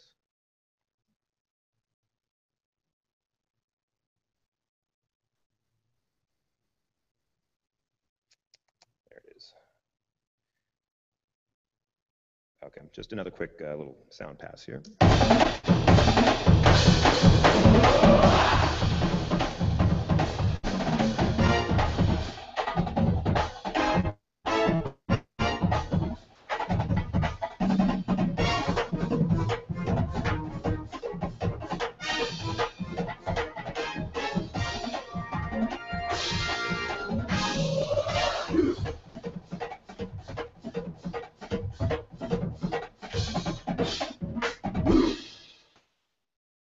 Okay. So raise your hand if you've heard that before. I always like when that's spread so far and wide. I'm not. Anyways, to give you a quick little demo of how that worked. Basically, the brass sounds that you were hearing, there were sampled brass sounds that I was using in the writing of that, but ultimately we ended up recording 5 brass players in the studio and then kind of overdubbed them to make them sound like a big marching band. All the drum stuff that you hear in the commercial was all Virtual Drumline. And if we just played that back out of Sibelius, it's going to have that kind of sequenced sound, kind of like I was talking about before. So I did actually write that in Sibelius because as a drumline writer, I do tend to like to see my notes. That's just how my brain works. I like to see the notes on the page and see what the rhythms look like and be able to play them. But you know, when it comes to something that's going to be playing on TV and we want it to sound really convincing and realistic, I basically output the MIDI from Sibelius, bring that MIDI file into this environment in Logic, and then and then start to kind of manipulate from there. So this track right here is my snare track. And I'm just using a MIDI keyboard here. This is just a 3-octave Korg keyboard that it's a pretty nice size for, you know, like fits on your desk without taking up a ton of space. And just to demonstrate some of the sounds that you would get, you can kind of tap around on the keyboard. This is basically just the snare drum instrument, or snare line instrument. The snare's playing on cymbals. If I go down a track here, you'll see I've got a snare solo. And that's just one player. And this happens to be a soloist on a Mylar head drum. If I go down one more track, you'll see that we're on a Kevlar head solo.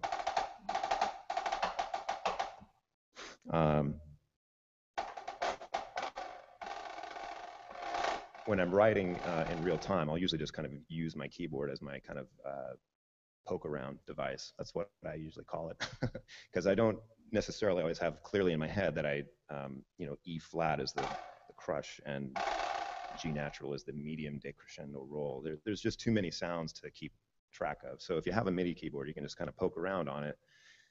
You know, I'm not sure if a medium is going to be long enough or if the long one's going to be better, so I can just kind of poke around, have the tempo in my ear, and pick the one that's appropriate.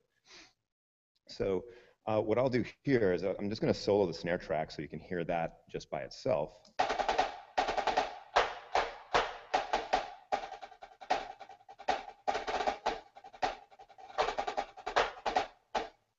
And I'll bring up the piano roll so you can see some of those other things we were talking about with velocity.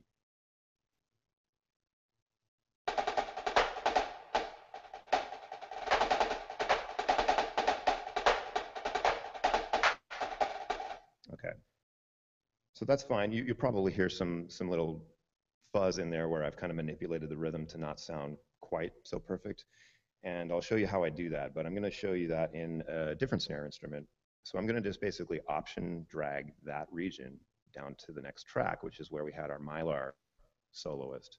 So let's play that now that I've just basically copied that region.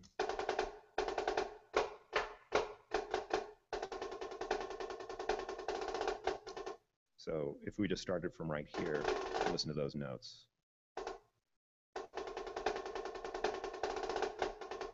Okay, I'm going to select all of these notes just by hitting Command A.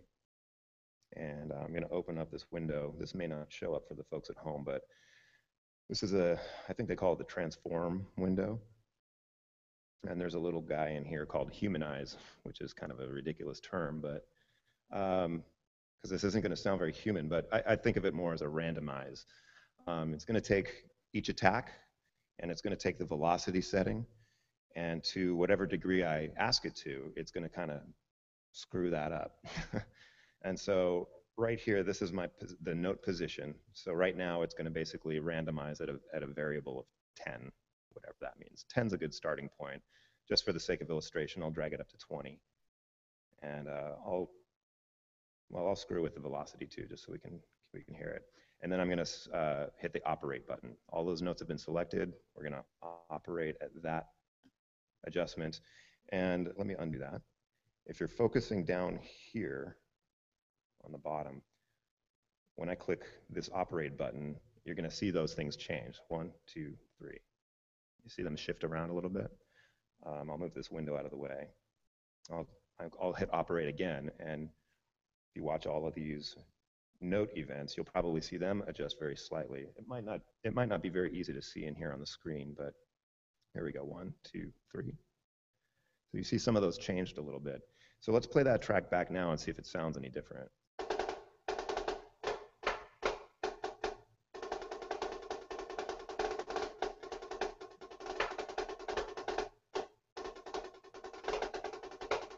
sounds a little more challenged, I suppose.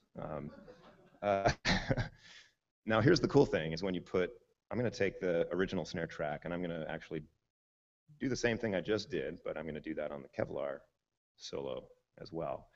Select all. We're going to do our little humanized bit again.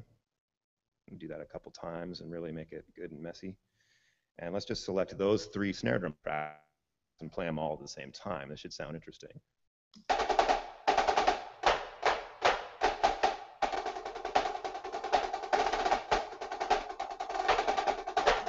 And that's opposed, in opposition to this. That's what we started with, and this is what we end up with.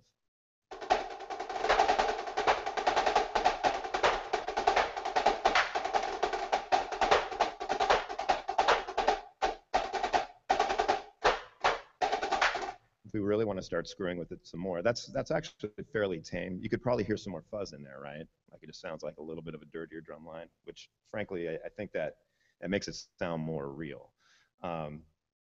Especially considering that those 2 other tracks are soloists. Usually if somebody's gonna, mess something up, it might just be one person that did that and not the whole drum line that did that. So if you're gonna manipulate your rhythms, if it sounds like the whole drum line like was late at the same time, it's still kind of clean. It's just late and clean. But if you add in extra tracks, it can actually add a little bit more of a realistic fuzz. If I open up Contact Player in this host environment, you hit play again, you'll see those instruments playing back. See the top 3 right here. Another thing we can do if we want to get more creative, and this is something that you can do in Finale or Sibelius if you want to customize your sound a little bit more, is while that's playing back, I'm just going to mess with the tune knob on the main snare line. You'll hear it kind of change. So I'm going to raise the pitch on it a little bit.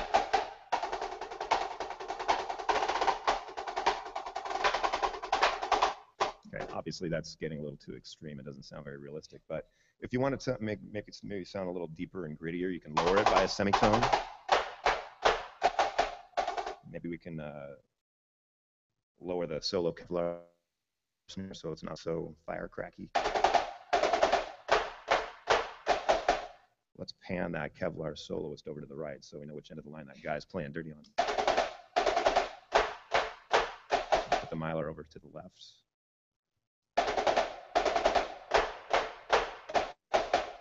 Let's lower the EQ, the low EQ on the main snare line here. Brings out or eliminates some of the lower frequencies. Let's raise some of the higher frequencies on the Mylar snare. So you can see, that's sort of kind of geeky tweaking is what you can do, that sort of thing, or messing with the tempo curves like I was talking about with the marimba example. That's how getting in here into a sequencing DAW environment can be really, really powerful. And I don't know, I guess the more I kind of get my hands dirty with both environments, this can be more fun. There's more that you can do. It's just, you don't have to be as meticulous about making it look good, and it's more about listening, which, that's what music is. So anyways, that would be kind of a sequence host environment, just to give you the illustration there. Let me get out of here and see if we can go back to our little slideshow for just a second.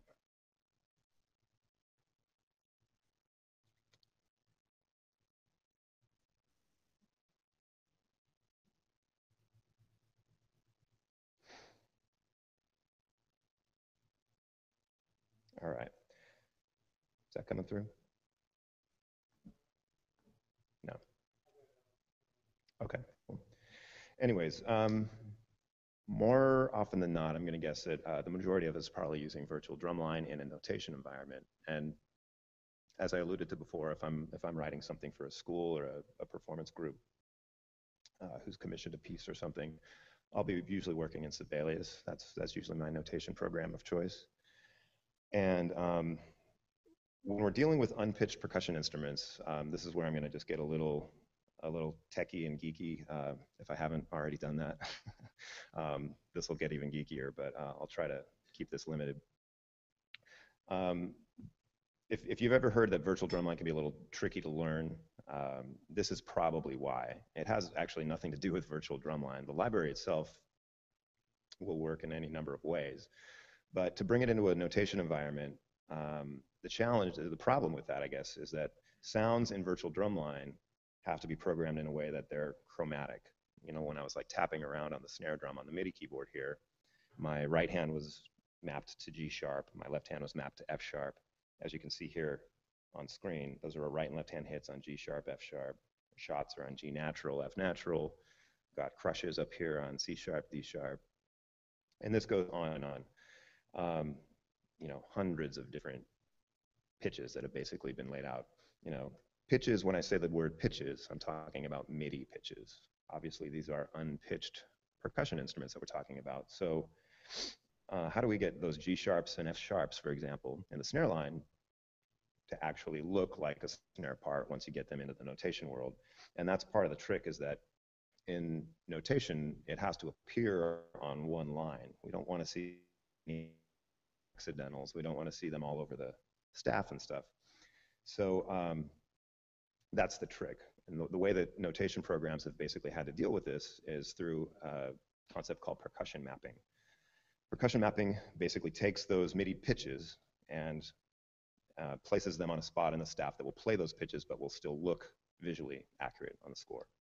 This is probably not new news for those of you who use this stuff already, but it's always worth mentioning because I think it's probably one of the main sources of confusion when using an unpitched library like virtual drumline. So percussion, this is just kind of a quick little overview of what percussion mapping actually is, and chances are you won't have to get your hands too dirty with this, but just so you sort of know what's going on under the hood, it's determined by the type of note head. So if I zoom in here, you can see there's like note head 31, note head 20, note head number 2, note head number 11, note head 12, note head 39. Each one of those note heads is assigned to a different virtual drumline sound. Where those note heads are placed on the staff also affects what sound gets played back. And in some cases, the articulation that's assigned to that note will also affect the sound. So if you have a tremolo on it, or a Z for like a buzz, or if you have a dot, you know, that might make a regularly opened note, it might make it play back as a muted note, for example. So that, just to build those things, is kind of overwhelming in and of itself. The other thing about percussion mapping, to completely turn you off to the entire idea, is that it's instrument specific. Every one of those virtual drumline unpitched instruments is like, you know, it's got tons of sounds in them. So if you have to map your snare line, your tenor line, your bass line, your tambourine, your tempo blocks, your congas, your timbales, everything has to be mapped per instrument. Each one of those maps is defined in each score that you make. So you can always like do that if you want to be that crazy and map all those things yourself, save those in a score, then you can save that score as kind of a manuscript paper or a template to use in future projects. You could obviously do that. But you can't just open up a stock Sibelius file or a stock Finale file and find all these mappings built in. They have to be created at some point. Otherwise, the notation program is not going to know what to do with the sounds that you're using. And lastly, this is probably the geekiest part, is that once all those mappings are set up, they actually have to reference some sort of instrument definition. In the case of Finale or Sibelius, these things are set up in XML files, which, you know, I'm not even going to try to explain what an XML file is because I would do a terrible job of explaining that. But it's basically just this huge, you know, document that looks like a bunch of computer code. And if you want to mess with that, then more power to you. But most people want to get down to the business of making music. So if that doesn't scare you, then my hat's off to you.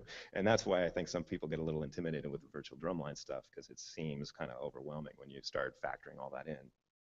So that's where we come to the idea of templates. The notation templates are probably one of the most powerful tools with virtual drumline if you're going to be using Finale or Sibelius. I would basically say if you're going to use Finale and Sibelius, just plan on getting those virtual drumline templates. Those are made by a company called The Right Score.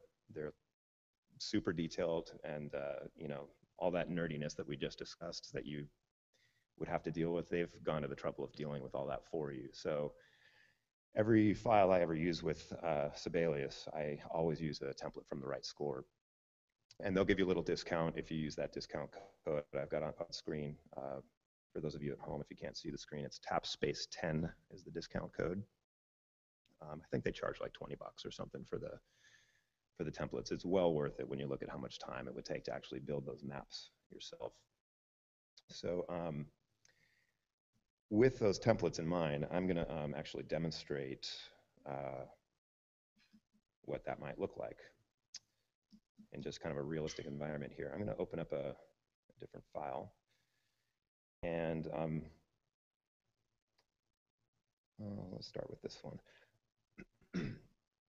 Since this is a piece that I wrote, I can talk, you know, maybe a little bit more about some of the ideas that I was coming up with while writing it. And you know, I've probably been best known as a drum corps guy with Santa Clara, you know, when Murray and I were working together there.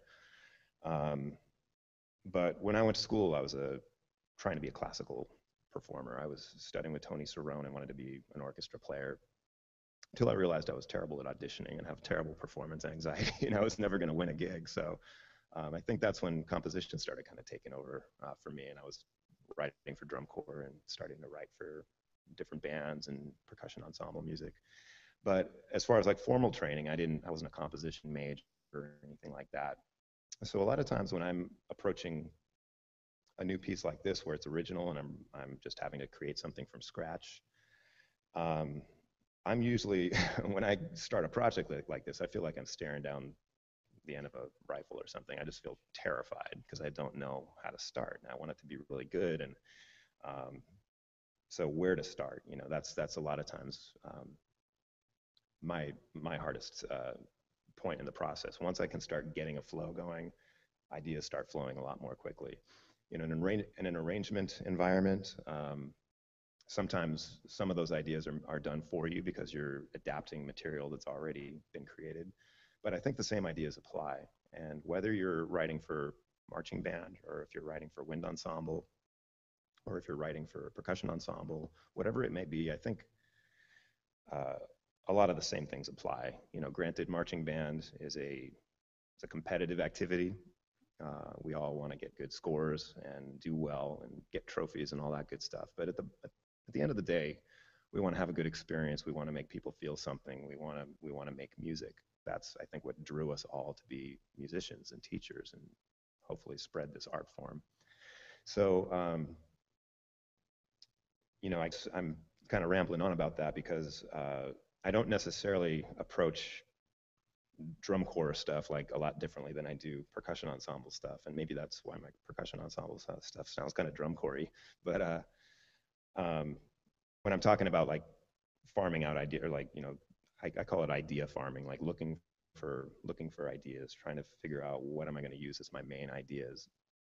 I kind of go through the same process with every project I'm working on. Let me switch screens here real quick.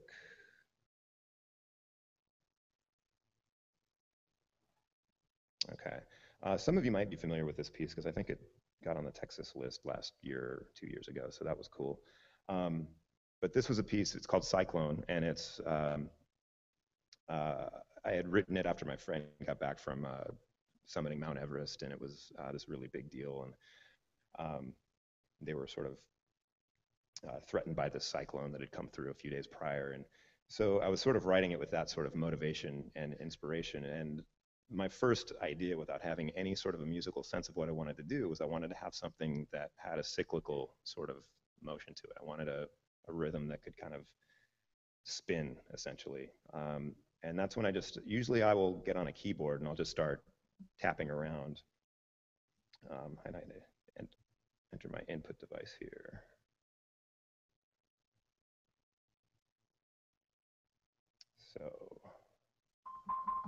So just tapping around on the keyboard. That's basically like the main opening riff of Cyclone. There's two marimbas that are facing each other. I'll just play a quick little.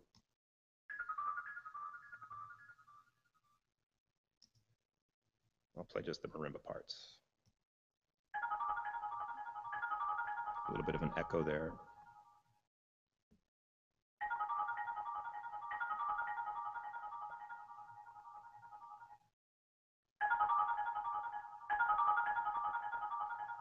Okay, so that in and of itself doesn't really do much. I mean, I could do that a bunch of times over and call it a minimalist piece and see where it goes. But basically, if that's going to be our opening theme, I've got to figure out somewhere to go with that. So what I kind of started realizing without actually realizing it at the time was that those notes that I just played for you there kind of became the basis of the scales that are used for the melody in the piece and various other little aspects that come across in the piece. So if those are my main notes, or this is usually how I play pianos with my hunt and peck fingers. So basically we've got B flat, A flat, F, E flat, D. So with those notes, that's kind of the basis of our main scale. So I'm going to play a little bit of this music just to kind of get it in our ears and get familiar with it and kind of illustrate where, you know, where that, if we just call that kind of the musical DNA of the piece, where that kind of crops up elsewhere.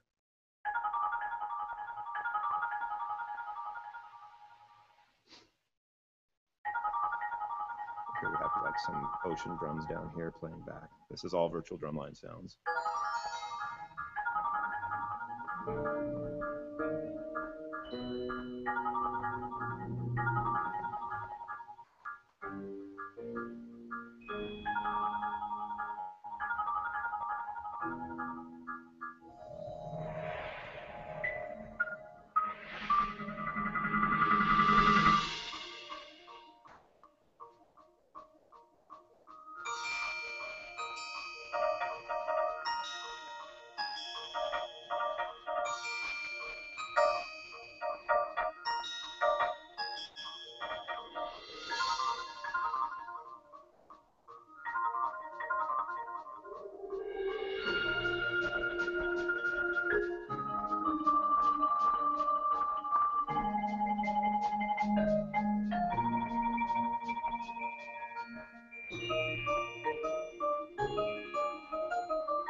I'll stop it right there. So already we've gone through several little sections where we can kind of pick apart that DNA and sort of find it. Oops. So I'll try to highlight some of that. For example,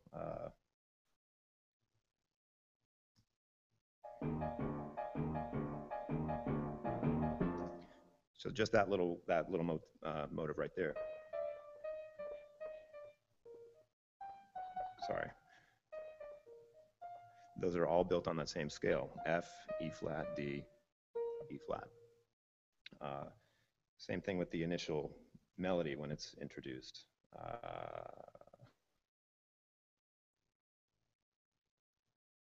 Right here.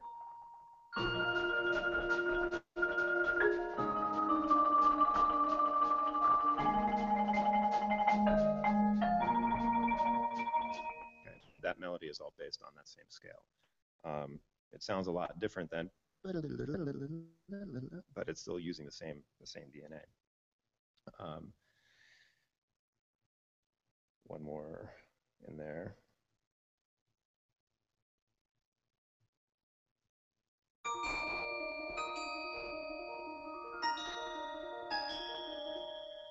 So again, D, E flat, B flat, A flat. It's all built on the same scale.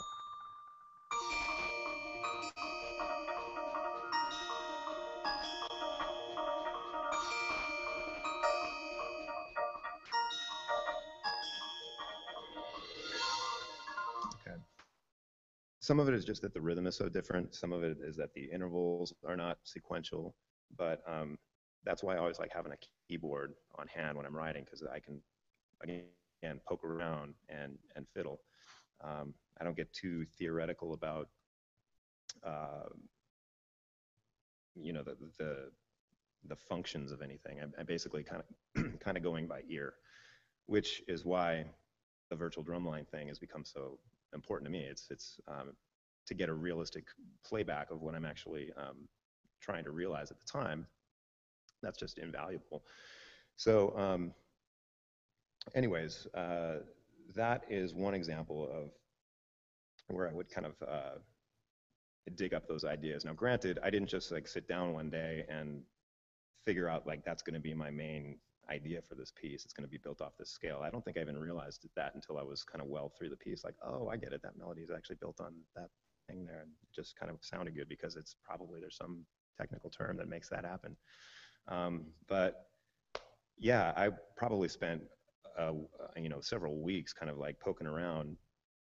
And what I'll do when I'm in that mode of working is I'll have basically just a scratch, I call it a scratch score or a demo score open. And if I come up with an idea that seems usable, I'll quickly kind of jot it down as just a little scribble. So I've got it, I've at least captured it. And then I might, you know, bump forward like 10 measures so I'm in a new little section. And I might have a completely different idea at that point. It's just kind of like jot that down. And then before, you know, a few weeks go by, I've got this ginormous score with all these random ideas thrown in, most of which don't really even go together. But it's a way of like getting your ideas down on paper and remembering them, because if you're like me, you forget stuff pretty easily. And if I don't have a score handy, or if my sounds aren't loaded in or whatever, I'll pull out my iPhone and I'll sing into it like with a little recording app, and I'll just save that moment and keep that as kind of like an archive of like, there's a cool little idea for a sad piece, or there's a cool little idea for a, you know, conga rhythm or something. And I would hate it if somebody ever found those files, because that would be really embarrassing because they sound ridiculous. So getting out of that score, going into another one here. And this is another concert percussion piece that I wrote a couple years ago. Called Meanwhile in a Parallel Universe. And this, similar to that Logic demo that I showed earlier, it features a solo marimba. And with that sometimes comes a few extra challenges, because we have to you know, manipulate things that are a little bit more rubato, or play the way a soloist would play, whereas sometimes Sibelius isn't going to necessarily do that by its very nature. But just a quick little preview of what this sounds like, and we'll switch screens here again. Here, bear with me. All right. So hit play here.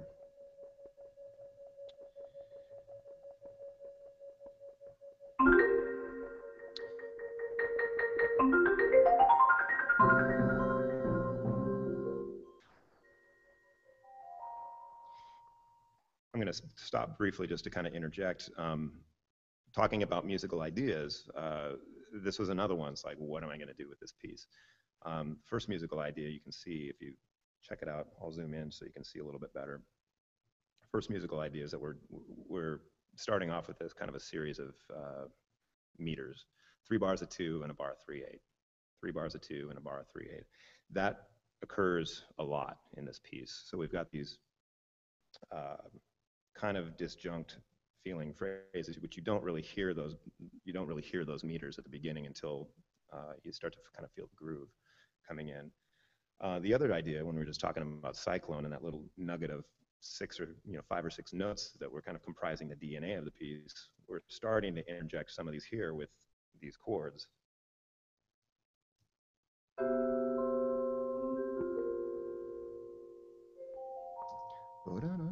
That little figure in there, sorry for my pitch.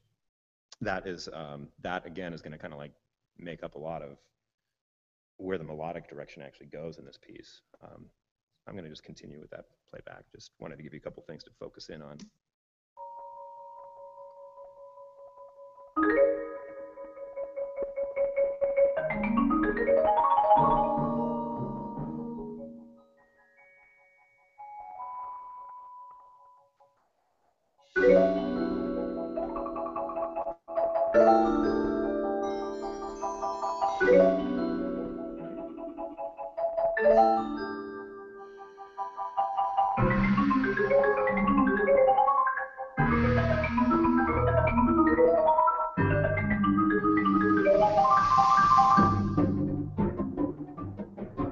Then here you'll hear a little bit more of where that meter actually kicks in.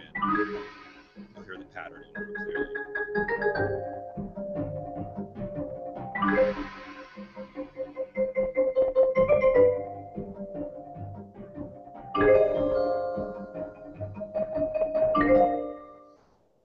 Okay, so I think once I kind of established that little note motive and the meter motive, it gave me enough to kind of work with to start kind of building something.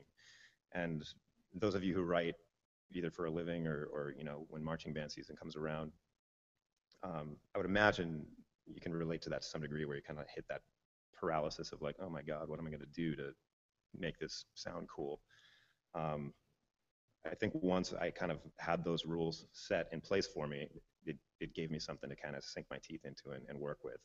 So once I've got that, it's like, let me just get down to basics and work with melody, harmony, rhythm. Those are like my basic just building blocks of music, and try to just keep it to that. Because I think when you're trying to be creative, I've made this mistake over and over and over again, just trying to throw too much stuff at the job. You've got all this creative energy and you want to throw it all into the same piece, and before you know it, you've just got a mess of like a million ideas going on at the same time, and it becomes very unfocused. I still think I do that with everything I write, so I have a lot of to me, I still have a lot of learning to do with that, but it's something I'm always trying to remind myself of. Keep it to like 2 or 3 things going on at one time. Anything more than that is going to be too much. It's okay to write in unison. You don't have to have 4, 5, 6 different things at counterpoint going on. So let's see here. I wanted to flash forward here to a section that comes later. Let's see.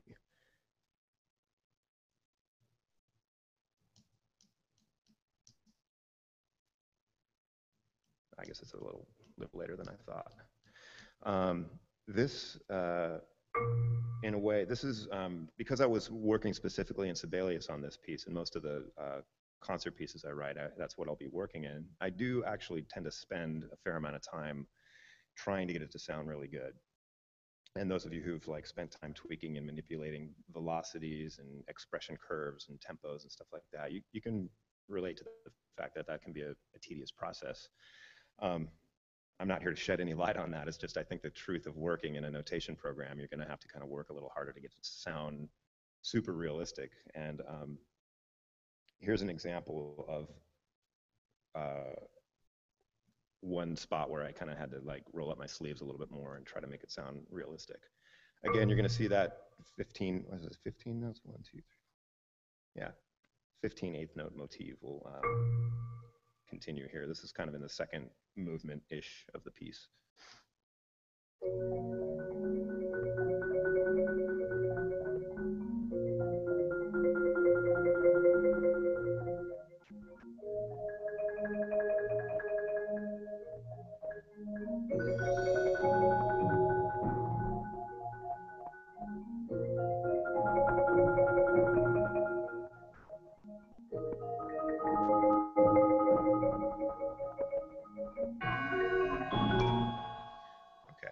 So pretty simple.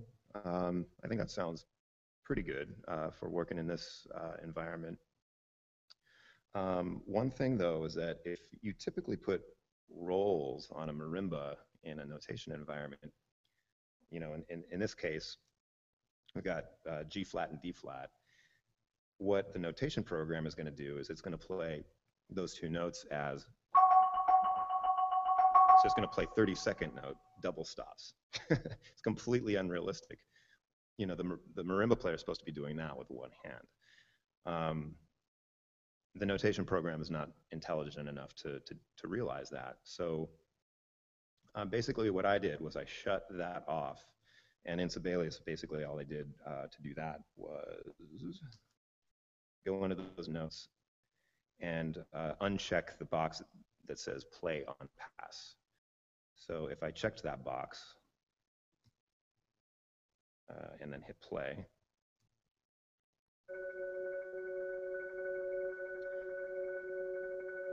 okay, and this is actually another point. With the template, it knows that when it sees a tremolo on a marimba part, that it actually is going to instigate the roll in virtual drumline. I didn't mention that earlier, but the virtual drumline marimbas all play back with normal notes. If you put the mod wheel up, the mod wheel is this little guy here, it actually brings back different sounds. The mod wheel is up, it's actually a recording of that note being rolled on, you know, with two hands on one note. And that's cool because you get different roll speeds, the different ranges of the instrument. You can also play with the back of the mallet. If you put the mod wheel down a little bit more, you can basically play muted strokes.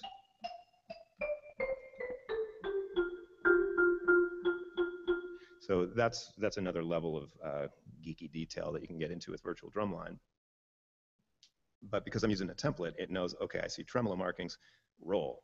So now we've basically got two notes that are both being rolled with two hands, and that's not realistic either because that would require two players to do that. So what I did was shut those off completely by bringing up the inspector, just uncheck play on pass. And because I was committed to the cause, I actually created new staves. And let's see, my ribbon here is kind of scrunched down. So there's a feature in Sibelius called Focus On. And when Focus On is instigated, it basically takes any staves that you haven't selected and it gets them out of the way so you can focus on the stuff you really want to focus on.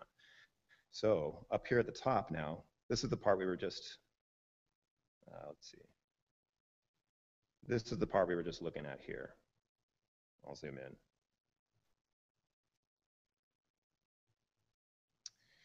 So I created these staves up here to simulate a roll. And if I play those back alone,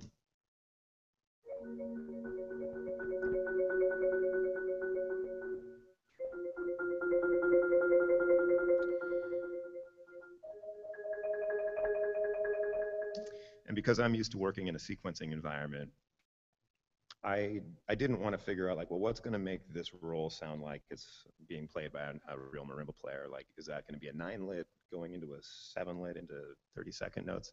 That's too much for my little brain. So I just basically went in and I'll do it right here.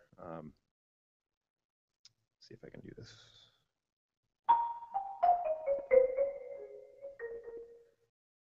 Well, let's see if I can just do it in real time. This is probably not going to go well, but I'll do my best. So I'm going to try to play this part in just in real time. So I'm going to just eliminate all that. And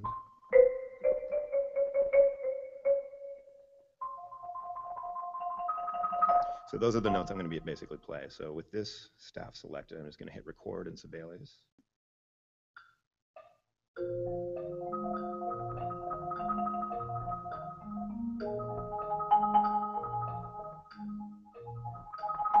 Okay, I got a little dramatic there just for the sake of illustration.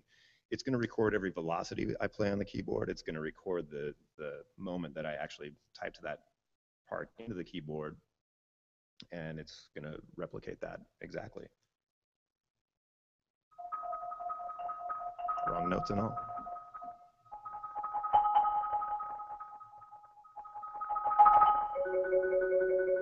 Okay, so that's to me, that's the fastest way to get that stuff in there. And then once I'm done, I just select the staves I want to see, which is all the real ones that I'm trying to make look good. And then I go back to my focus on and re-instigate that. And now those staves that I just made look all ugly, those are just hiding in the background. cool thing is they're still going to play back.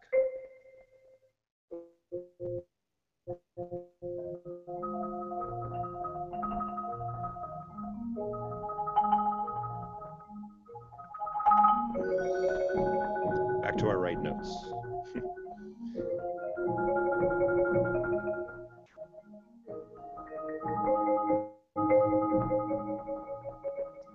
Okay. So in a way, like that little demonstration kind of ties together the workflow of working in a notation environment, but also sort of leveraging off of some of that real-time playing in that is more typical of a DAW sequencing environment. So my main thing that I guess I should probably end here, main thing I wanted to kind of like send you off with is if at any point, you know, I'm talking a lot about technology. I'm talking about technology a lot more than I'm talking about music. If any time that gets in the way of your musical creativity or your approach, I would say either limit that or put it aside and just get out your pencil and write out your music on a piece of paper if you're faster doing it that way. If that gets your creative juices flowing, if that gets the ideas out of your head, do that before you start getting all hung up with percussion mapping and DAWs and all this crazy stuff that I'm talking about, because you know, this happens to me all the time. I get so worked up on like trying to get it to look right and sound right that once I've got it all dialed in, I kind of forgot what my great idea was, or seemingly what seemed like a great idea. It's gone because I'm too busy in this little bubble here. Virtual Drumline can be an incredible tool, but it can also, you know, sort of force you to work within a certain parameter. It can also force you to overwrite. It can also cause you to write things that the computer can play, but people can't.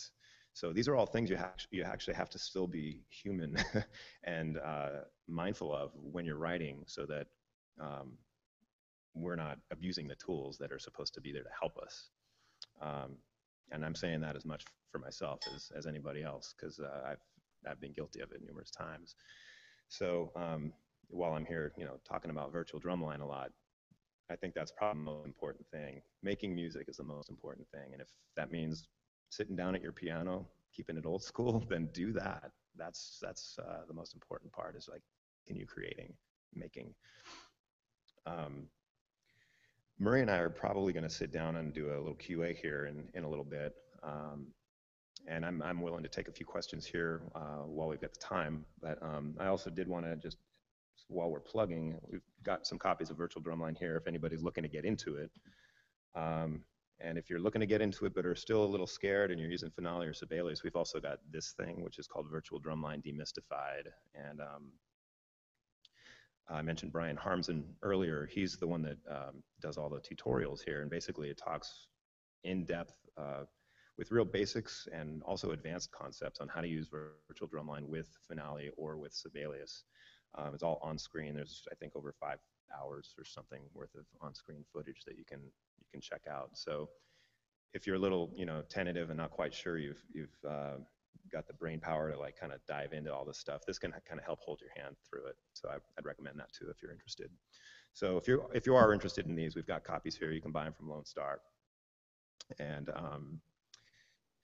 I guess before we switch on to the next topic, are there any questions?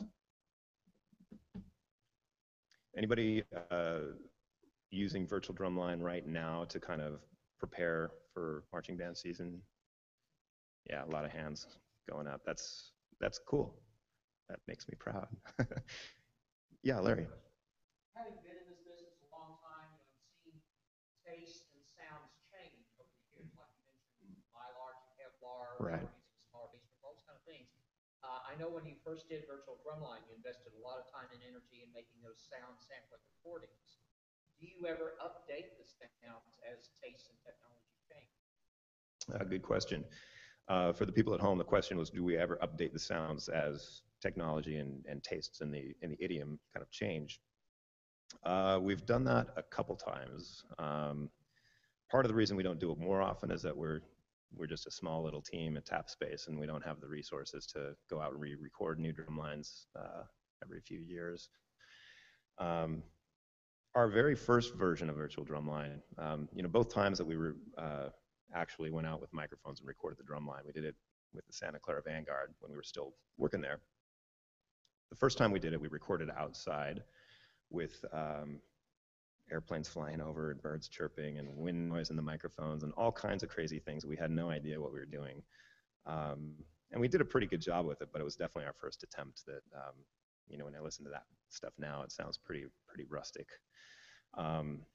I can't really say that tastes have changed a whole lot, like from that version to when we came out with Virtual Drumline 2, which was like kind of the next big rendition. We were still using Kevlar heads at the core, as most cores tend to do these days. Different people have different tastes in bass tuning. Some people really like the sound of synthetic bars for marching band, as opposed to rosewood bars. Just that's the sound they're used to hearing outside. So we try to include as much of that in there as possible.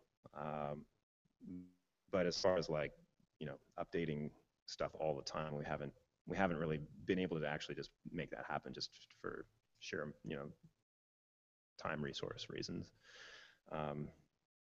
Will we one day? Maybe.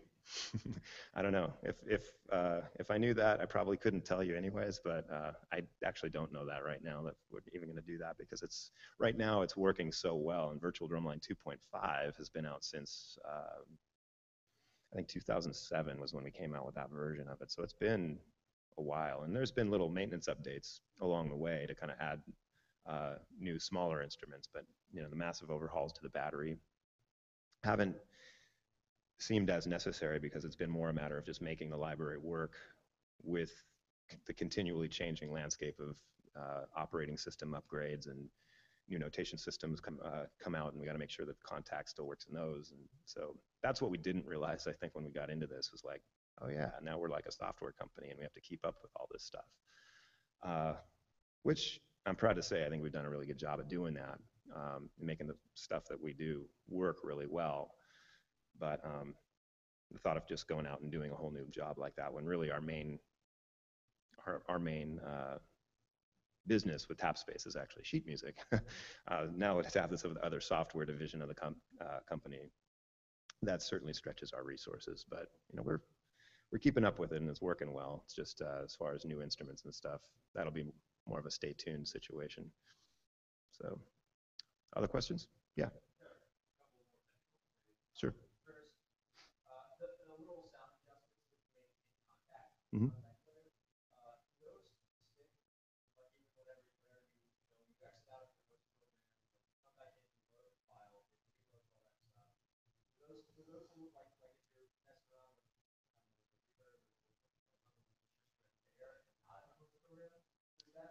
It does, yeah. The one caveat to that, and this is a Sibelius thing. In Sibelius, it likes to auto load all your instruments into Contact, which on one hand is really nice because you don't have to get in there and load all that stuff up. But if you add another instrument to your score later, it will basically unload certain things and reload them in other places. So it's always kind of unloading and loading and unloading and loading. So if you've gone into Contact Player and say panned your marimba to the left and maybe lowered the high EQ knob or something like that, if that marimba gets unloaded because of Sibelius's auto load thing, those changes are going to be lost. No. The auto loading happens only in Sibelius, so that's only specific to Sibelius. I mean, I guess the quick answer to your question is all of those little tweaks that you make in the player itself, those are all retained when you open up your score. If you did unload that instrument that you made the tweaks to, then the next time you load that instrument, they will not be saved. But they will be saved in your host environment. And that's why using a host is actually so efficient, because it saves all that stuff. You don't have to go in and reset it all every time you open the file.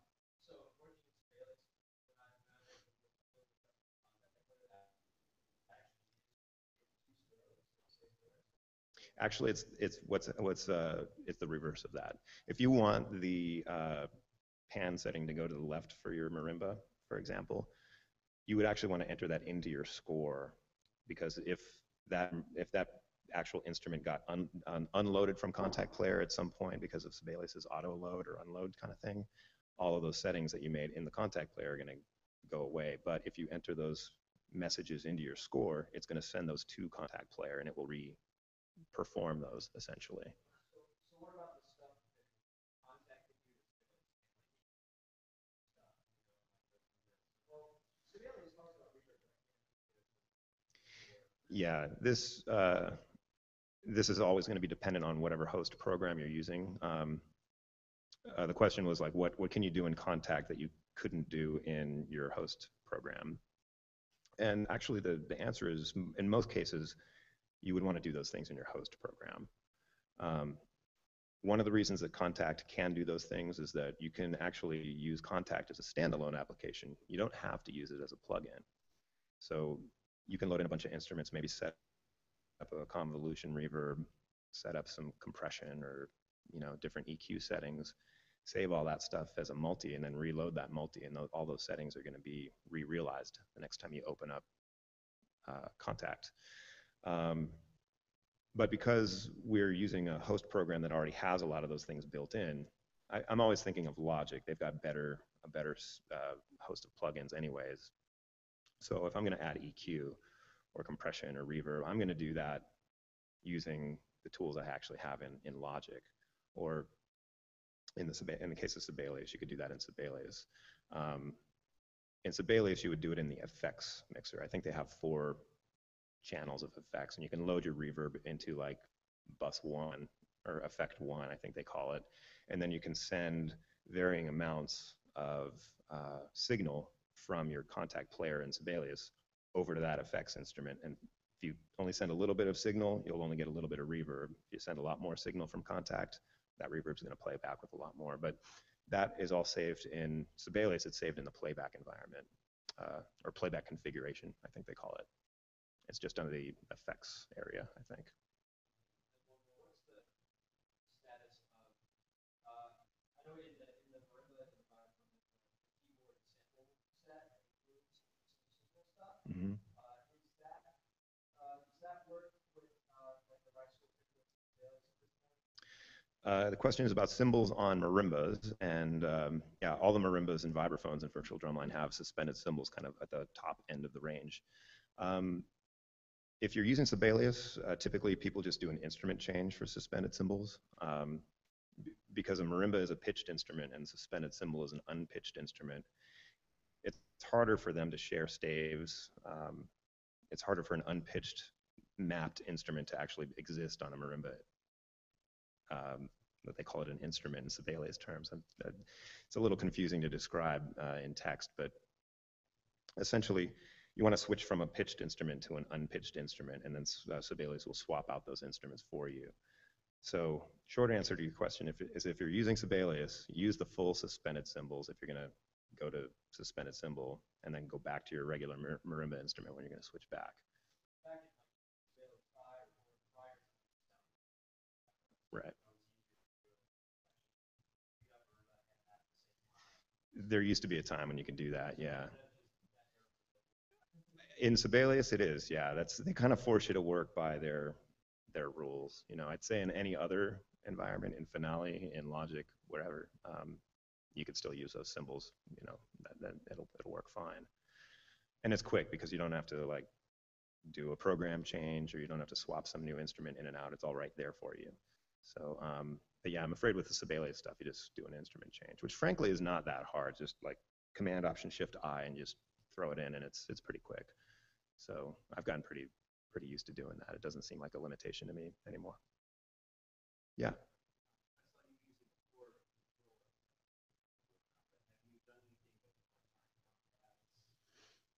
Yeah, the question was whether or not I've used electronic drum pads for control of Virtual Drumline, and the short answer is no, I haven't. Mainly, the reason for that is I think because, as I was illustrating how many sounds there are applied to most of these larger instruments, it just seems like most drum pads you're gonna kind of cap out at, I don't know how many surfaces you can get on the more popular pads these days, but it doesn't seem like I have access to all all the sounds I'd want. I could definitely program in a right and a left hand on 2 different pads. I could probably put a rim shot for right and left hand, maybe some rim clicks and a few buzz rolls. But I mean, even just the buzz rolls alone, there's going to be at least 7 different pads I would need for those, because there's a short crescendo, short decrescendo, medium decrescendo, medium crescendo, long decrescendo, sustained buzz roll, fat crush, short crush, all of those things. Those are all different pitches essentially. So the thought of having access to all those sounds and being able to get them all on a small drum pad controller, that just seems, it's the way my brain works. It seems just hard. You know, when I can carry this little guy around and have access to all that stuff. And I usually have a pad, like a drum pad sitting next to me where I can tap out rhythms and make sure it's going to feel good to play before I enter something in. So yeah, it's not to say it can't be done. I'm just, I think, maybe either lazy or haven't invested the time in doing that. So I think we'll break there, and if there's other questions, we can get those in the next session. But just wanted to again sort of mirror my thanks to Pearl, Adams, Zildjian, Innovative Percussion, and Remo for helping sponsor this event, and big thanks to Lone Star Percussion for bringing us out. It's kind of a new thing here, and it's definitely a new thing for us. And thanks to you guys for your patience as I switched back and forth between real time and Google time, and I hope you got something out of some of the illustrations that I showed you here. So thanks a lot.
Snacks. Okay. Check. And we're back. So I guess this, Sorry. Just making sure. this kicks off the Q&A portion of our session. And we've got a whopping 2 questions here from the Google Hangout. So I guess we'll start with those, and hopefully some of you here in the live audience can help us out with Think up some new ones. yeah, a few more questions, softball questions for us. First question here is from James Tabijay. Sorry, I probably butchered your last name, but James's question is, how do you tune your marching drums? Well, it depends on the type of drum. I guess for me, I always like a pretty snappy snare line, and there's been a number of different tuning schemes that we've used when we were working at Vanguard together, and when I spent time at Cavaliers, we tweaked the tuning quite a bit there too. But probably the biggest takeaway I took away for tuning marching snares I got from Ralph Hardiman, who was like a master snare tuner. He was just, whenever he got his hands on the snares, they always sounded so much better. And he always had the bottom head higher than the top head, I think by maybe a whole step, I think. It's been a while since I've actually done this. But having the bottom head higher seemed to definitely help. And spending a little bit of time actually tuning the guts, that's something that I think people tend to forget to do because it takes time, and there's a number of things you can do with not making them all the same tension, or definitely making them all the same tension. You can clip some guts, you can tape them down. We usually just used a little tape. We never cut guts. I like a snare line to sound like snare drums, so I think the snarier it sounds, the better, but I realize that's not always the popular choice, but we still want it to sound nice and short and crisp. Bass drums, I have typically, this has probably changed again over the years as well. I usually work from the bottom up, which also may be unusual for some people, but going, I think in a typical 5-person bass line, I'll do like a major triad, like a third between bass 5 and 4, like C, E, G, and then C. Like so, between bass 2 and bass 5, it would be a full octave. I don't know if those are the right pitches. I never really use specific pitches when tuning marching drums. And then the top drum, I'll usually just try to get it a third or fourth above drum 2. Usually we try to get that one almost as high as it can go with still having a little bit of tone. Sometimes you can't quite get that interval as wide as you want it to, depending on how the lower drums tended to tune out. I'll let Murray answer the tenor one, because you tuned a lot of tenors in your day. I did tune a lot of tenors. And I didn't really have a system. I believe I used to start from the bottom, like Jim was just talking about, and get a pitch that sounded resonant without getting too high. Generally thirds and fourths as intervals going up, but again, really never used specific pitches. Some people are genius about that and tune according to what's going on in the show and with the winds and things like that. I think probably never had the patience, or never felt like I was expert enough to really get into that. Head choice is a big deal. For years when I was marching, we were using straight up pinstripes, and those were the old glue pinstripes from Remo, and definitely played on my share of those and tuned my share of those. So I think that's kind of where my home base is in terms of tenors. Now they're crimp locked, but they're still the same basic head. I think I'm probably partial to clear pinstripes, just straight up Remo pinstripes on tenors. There was a period of time where we used a lot of Ambassador suedes, and those work really well as well, and I think they're a little bit brighter in general, and probably can go a little bit higher, I think, but maybe the sound is just a little bit thinner than a pinstripe. So yeah, not much too specific in the way of tenors, but just getting good sounds, tuning one set of drums, getting it the way you want, and then getting the rest of your drums set up in a circle around you and always referencing back to the same initial set. Otherwise, it's like the telephone game. By the time you get to the last set, you've changed like a half step in your pitches. So tuning one set, getting the others to sound like that set as much as possible, and then doing some double stop comparisons. And it's just nothing like constant maintenance during the warm up before the show, sitting there with a key and listening and, scrambling up there like a little sewer rat and making some adjustments and then hiding again and, hoping for the best by the time they get to the gate. Anything else about tuning? What about bass drum wise in terms of to foam the shell or to foam the drum head? To foam or not to foam? To foam or not to foam?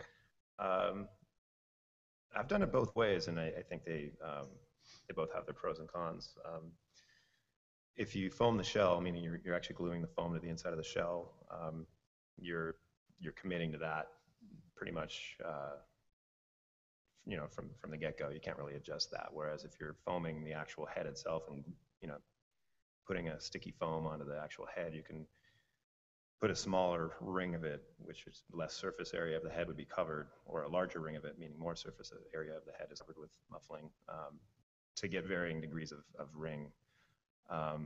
My tastes have probably changed over the years, whereas I think I used to lean more towards a ringier drum, a boomier drum, and I think in more recent years I've tended more towards a little bit more of a muffled sounding drum, just because it seems to clear out some of the extra rumble from the drum line. You get a little more articulation that way. So I think it does generally tend to be more articulate when you foam the shells. And now there's a lot of different types of heads you can use too, where there's muffling built in. And I actually don't have that much experience with those, so I can't speak too expertly on that. But I will say, from having foamed the shells before, that's a lot quicker for head changes than having to slap on a ring of muffling on the bass drum. And I'll tell you what, you never end up with a perfect circle. It's always kind of oblong or has a little goofy mark, and you see that from the outside of the drum, and it's an aesthetic thing that kind of looks not so nice from the outside. So, but that's just an OCD thing. Yeah, I will say though that the tuning scheme where you're foaming the actual drum head, there's something about unisons with that scheme that it kind of takes on a characteristic all its own when you hear a really clean unison, like it sounds like a giant kick drum.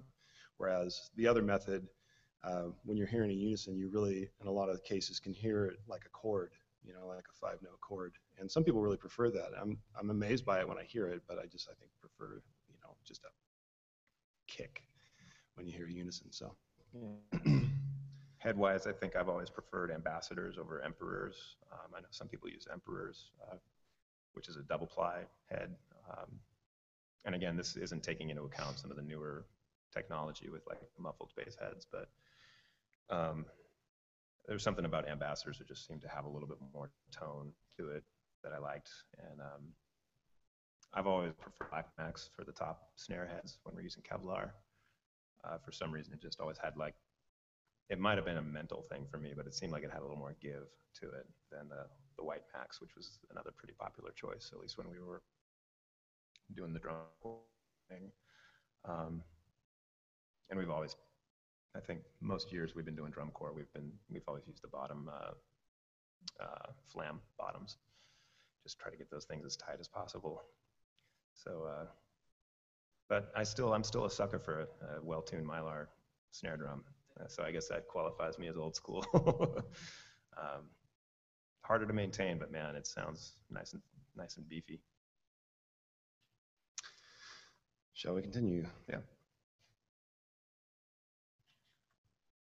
Okay, Noah Matthews asks, what is your favorite part of teaching? Well, I'll take a stab at that.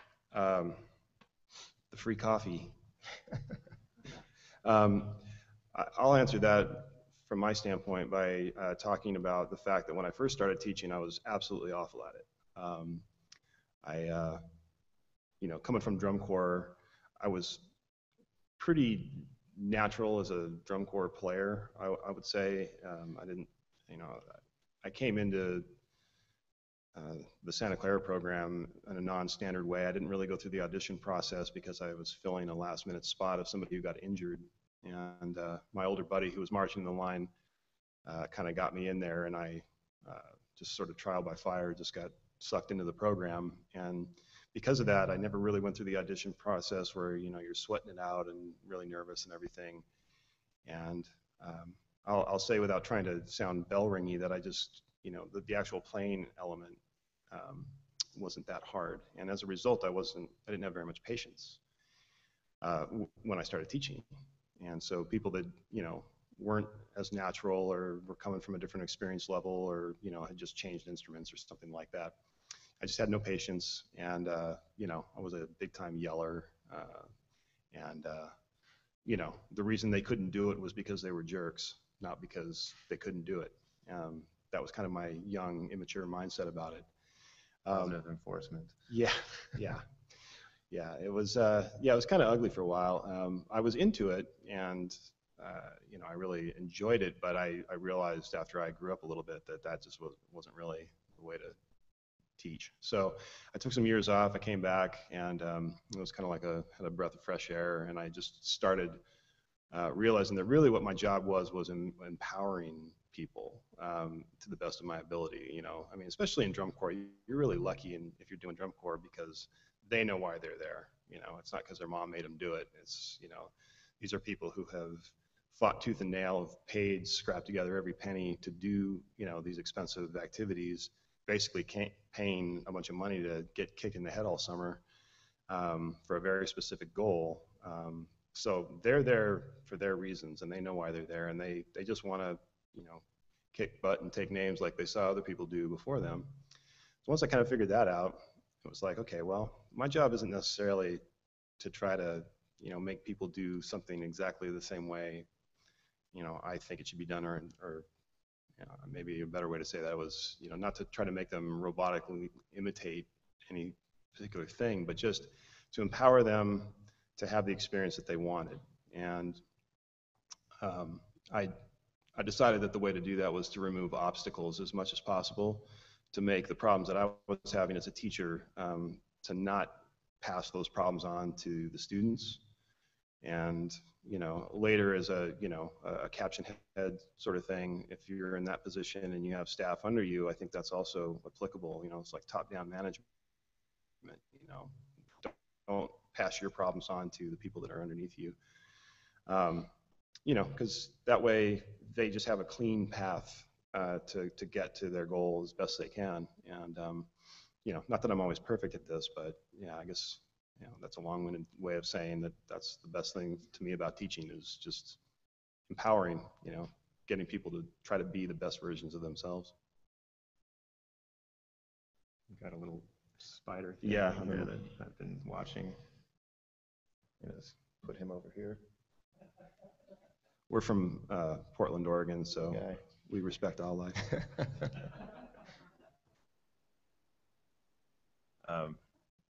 As far as me, it's hard to say because it seems like a lot of times, especially when I was doing drum corps stuff, I was spending so much time rewriting and writing and rewriting, and so a lot of the time was spent more not necessarily with the students and players as much. I mean, I did spend a fair amount of time doing that as well, but I think it actually took me getting out of it to realize what I loved most about it was actually just working with people who are passionate about what they do. Because definitely, the paycheck isn't great, as we can probably mostly all relate to, and you're out there sweating it out doing it because you love it, or you're trying to create something great, and everybody sort of has that mission in mind, and when you're surrounded by that kind of energy, I mean, it's hard. There's certainly bad days, and it's not like everybody gets along, and it's not like always a cakewalk. But I don't think I realized that till I kind of got out of it, and more of my time now is spent either running the business with Tap Space or doing composition projects where it's mostly pretty isolated, solitary work. Working with all these great people who are passionate about the same thing is really a great thing. And I was, probably didn't realize like how cool that was while I was doing it, because my head was so in the mode of just trying to be better at it all the time that sometimes I didn't realize like how much fun I was having doing it. So those of you who are teachers, and whether you do drum corps or you work with kids every day, I can relate to the fact that that's hard sometimes, but don't forget like how cool it is that you actually get to interact and make something and bring it from point A to point B to other points and make things better, and see people grow and learn new things and get turned on to things they probably had no idea about in the process. It's easy to forget those things when you're worried about getting people to show up on time for the bus, or dealing with collecting checks from parents, or whatever the thousands of other things you have to deal with can be. You're still making something and creating a lot of great energy with people, and that's as somebody who spends a lot of time in isolation, I miss that. I really miss that a lot. That's the thing I miss most, I think, about drum corps, is the people and the energy around working with great teams of people. So. And sharing too, like just what I was talking about in my part of the presentation, like sharing, the joy of music, the joy of playing drums. I mean, my favorite rehearsals are the ones where I'm also playing and, we're just working on something and having fun doing it. I mean, I have a hard time doing a hands-off approach with teaching anymore. I mean, that's kind of how I started, and that's one of the reasons that didn't work for me. It's just I have a lot more fun. I'm a lot happier if I'm actually sharing in the process and usually learning something at the same time. So that's a big part of it. Yeah, when you were talking about sharing music, that's key. And my drum teacher, Curtis Cooper, when I was a little youngin', he did that for me when I didn't know anything about jazz. He put together, back then it was cassette tapes, but learned all about different standards, different famous drummers that I'd never heard of before, and that continued. Working with Murray, he has turned me on to tons of different music. Ralph, Glenn, they were kind of our mentors when we were marching at Santa Clara, and they did the same thing. And that's something I've always kind of made a really valuable, important part of any program I'm involved with. I get members from Cavalier groups that I did that with. I pass out music and put out playlists that people could just kind of learn new stuff and expose people to things that maybe they just hadn't heard of before. And to this day, I still have people coming up to me going, "God, I still listen to that track all the time because I just never heard of something like that." And it's you can see that that's created this blossoming and kind of sharing of music. I mean, that's what we, like I was saying in my session, that's kind of what got us into this, is a joy of music. It makes you feel something. And when you're doing this for a living and you're trying to pay the bills and you're trying to get a better score with your band and stuff, like you can sort of lose sight of that stuff. I do it all the time, but turn on some music and all that other stuff kind of goes away. So I'm really proud of the fact that we've kind of continued that tradition, and that was a really important part of it. I think Chris had a question back there. Yeah, if you had starting total beginner percussion, is there any particular method book,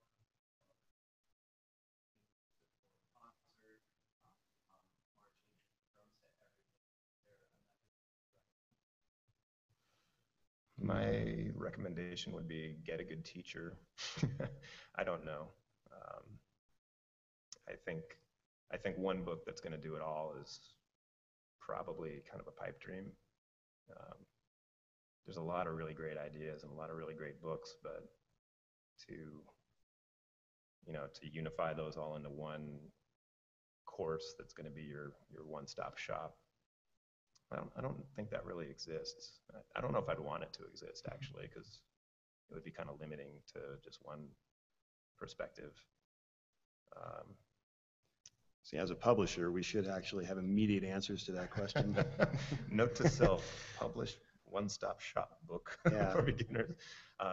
We do have actually a couple of pretty decent books for beginning stuff that Eric Rath and Ralph Hicks have put out. I don't know if you know those guys. One of the books is called Beyond Basic Percussion, and it's a collection of 10 ensembles that address various peripheral aspects of percussion, not just the playing, but also like, why a trap table is important, and how to do certain stickings, doing certain types of scales, chromatic scales, and so forth. There's another book called 5-Minute Drill, which is just a bunch of daily drills that is designed to be a supplement to your program when the winds are doing their lip slurs and so forth. This book gives the percussion kids something to do besides be in the back of the room messing around for that 5 minutes. It's like kind of a self-contained package. It has play-alongs and some basic rudimental stuff.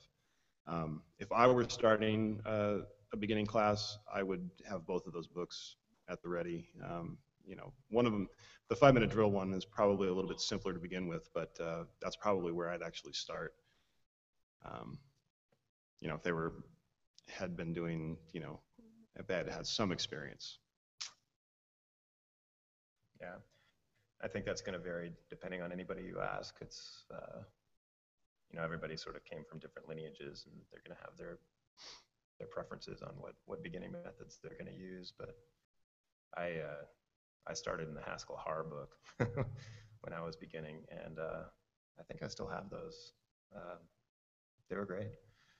But yeah, I've got all kinds of books that I used in those early years. So I don't know if any one of them would be like the one little gold nugget. So, other questions? Yeah. What do you guys see as the future of VDL? A lot. Yeah, what is the future of VDL and what is there left to do? A lot left to do. Yeah, sure. I mean, one of the things we've learned from the process is like we tried to cover everything we could think of, which I think we did a pretty good job of, but then somebody will say, yeah, but there's no Kuika in there. It's like, you're right, there is no Kuika. We don't have snare brushes. We don't have,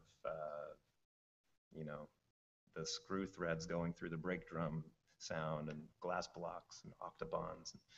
I don't know. There's all these things. Yeah, like we could probably make a list a mile long of stuff that we just didn't think of or didn't have access to.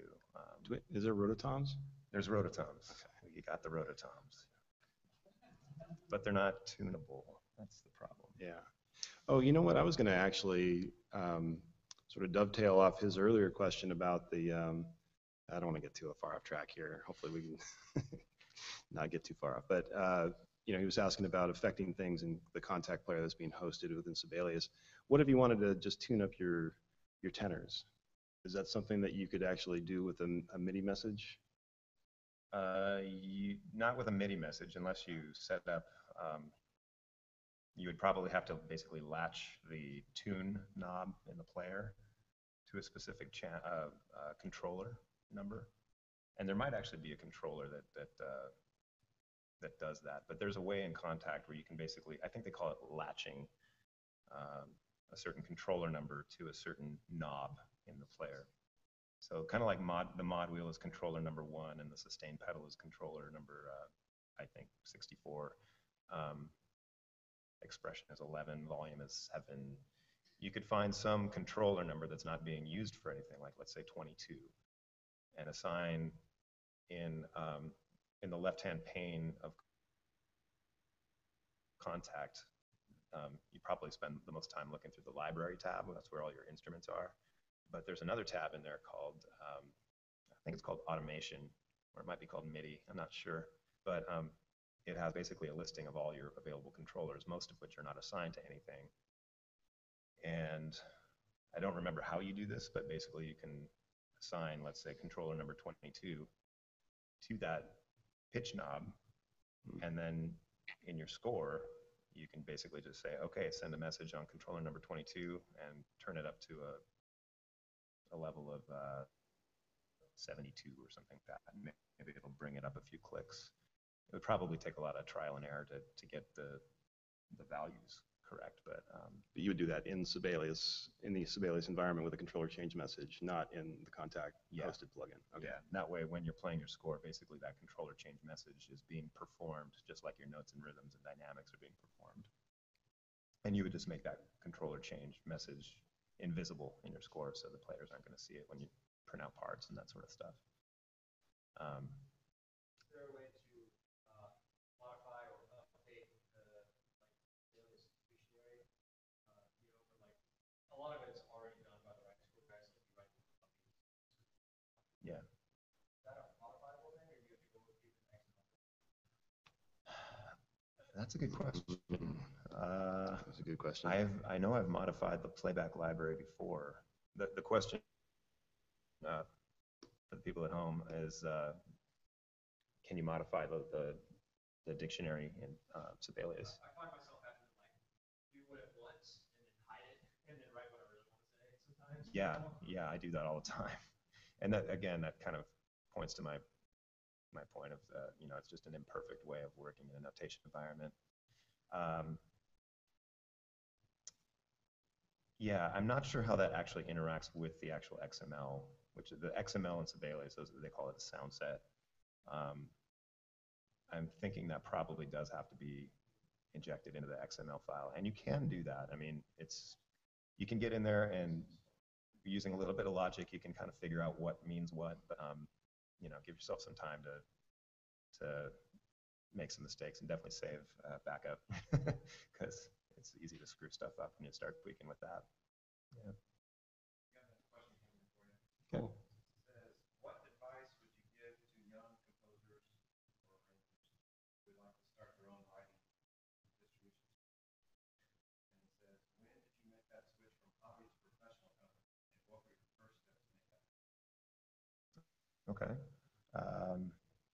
The question was when any suggestions for a young composer wanting to get started professionally, and when did we switch from hobbyist to professional? You want to take a stab at that? Yeah, well, I haven't done as much composing and arranging as Jim. What got me into it was probably just teaching and by necessity, because the kids needed something to play and there was nobody else to do it for them. So I just had to dive right in. Not being a pitched instrument player, I had to kind of learn from scratch. I mean, I'd had some schooling and things like that, but most of that, has since gone the way of the dodo. And there's a lot of theory and stuff that I would love to go back and relearn, but didn't have at the time, didn't have access to. So I just kind of dove in and started trial and error and writing and listening to the way it sounded and making the adjustments as necessary. So personally, that's probably the only advice that I really have for somebody else is don't be afraid to dive in. I do know a lot of people who maybe are like me and had a battery background and were just intimidated to get into the other side of percussion, the pitched side. And I'm always kind of curious about that. I understand it, but at the same time, it's like, you just learn by doing, write some stuff. And if you don't like it, figure out what you don't like about it. Any of us as arrangers and writers have to be excellent troubleshooters. You can't just write it, listen to it, and be okay with, not really like it that much and be okay with that. I mean, if you can do that, my hat's off to you. I'm, I guess, more anal retentive than that, and I listen to something, and if it's not exactly realized the way I want it to be, I have to go back and I have to figure out why that is. So, maybe that's a second piece of advice is become a good troubleshooter. To address the part of the question about how we went from hobbyist or whatever to professional, Well, in one sense, we were kind of professional because we were working at Santa Clara, and Jim was writing the book, and I was kind of running the battery program. So we were both doing our own kind of writing for that.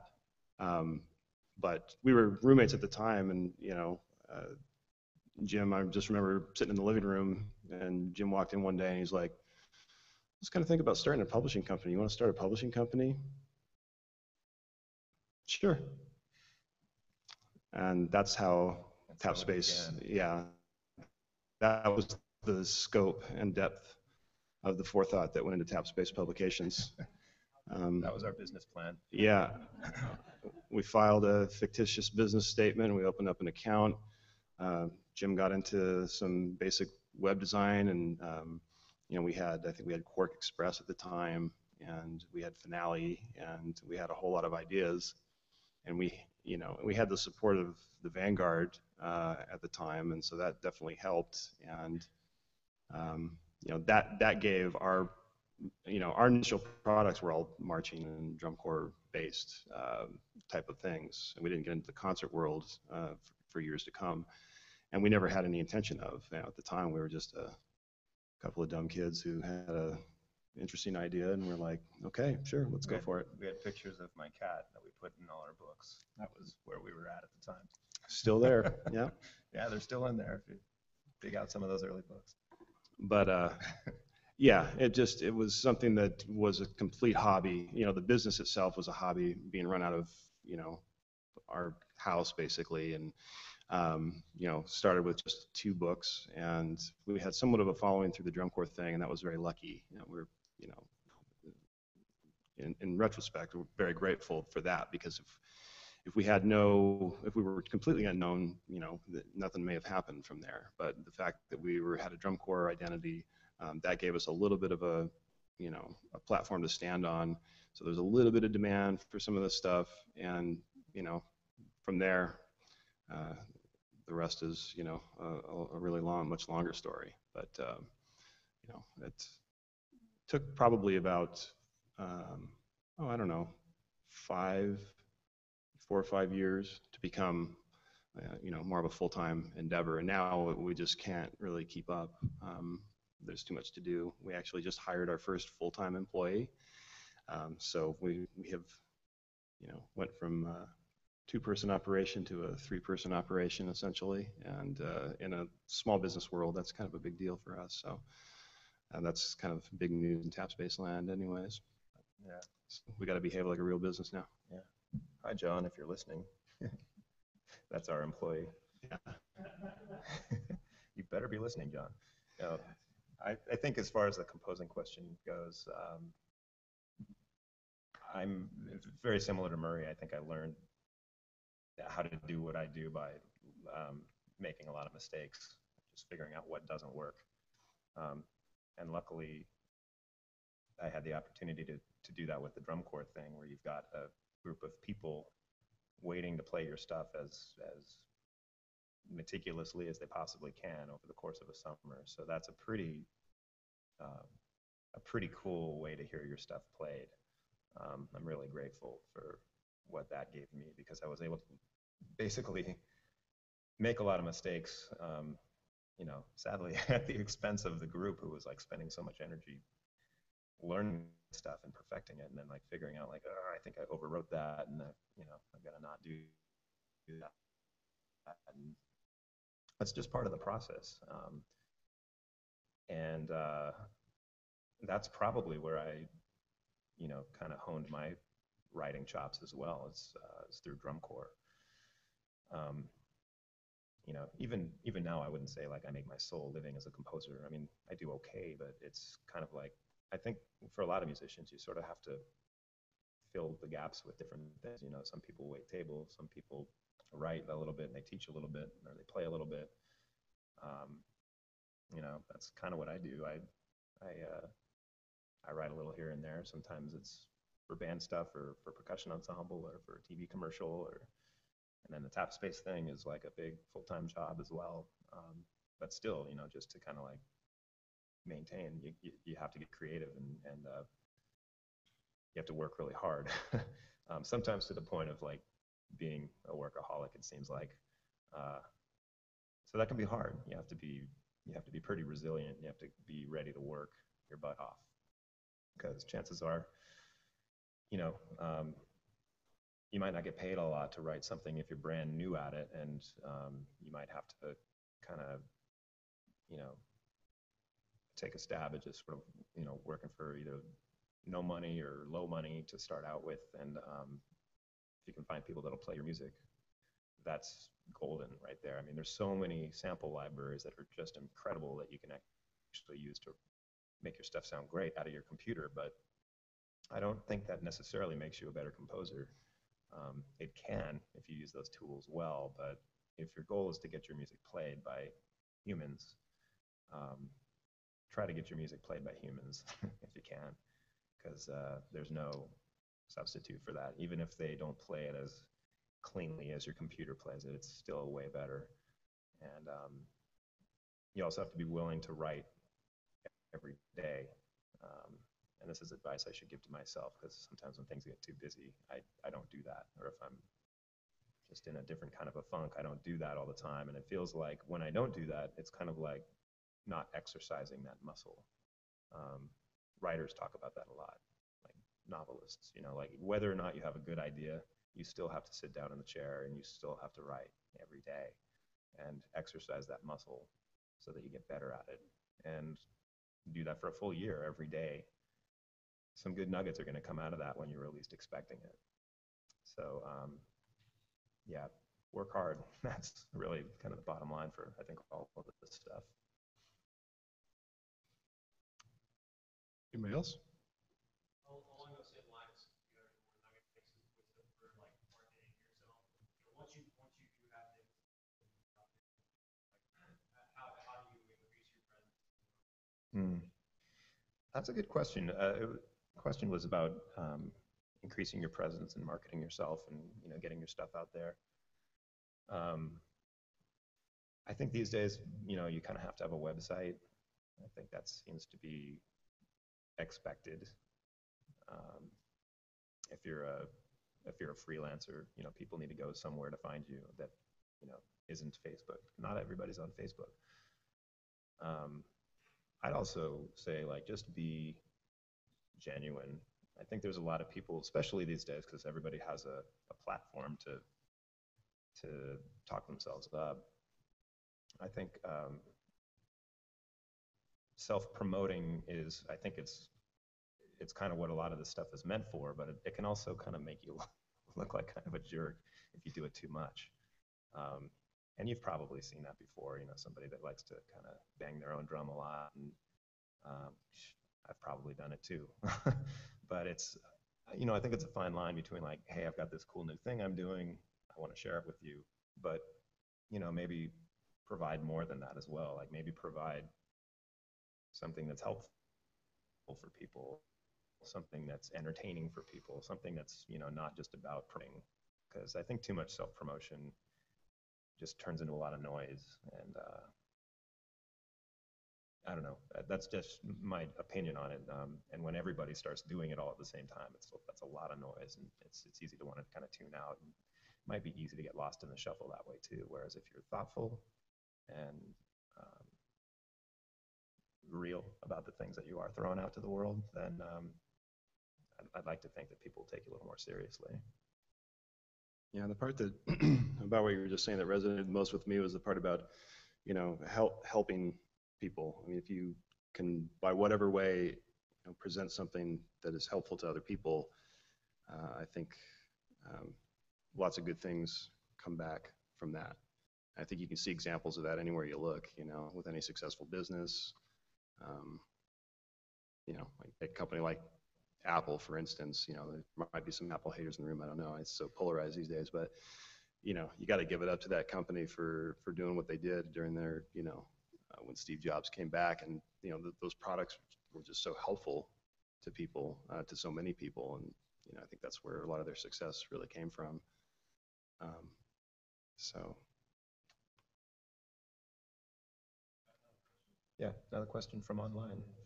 What are your top 3 favorite bands? That's a good question. I'll go first because I've got a few that I just love. And this guy is probably my favorite artist and has been for the last almost 10 years. Nick Bartsch. He's a Swiss pianist and composer.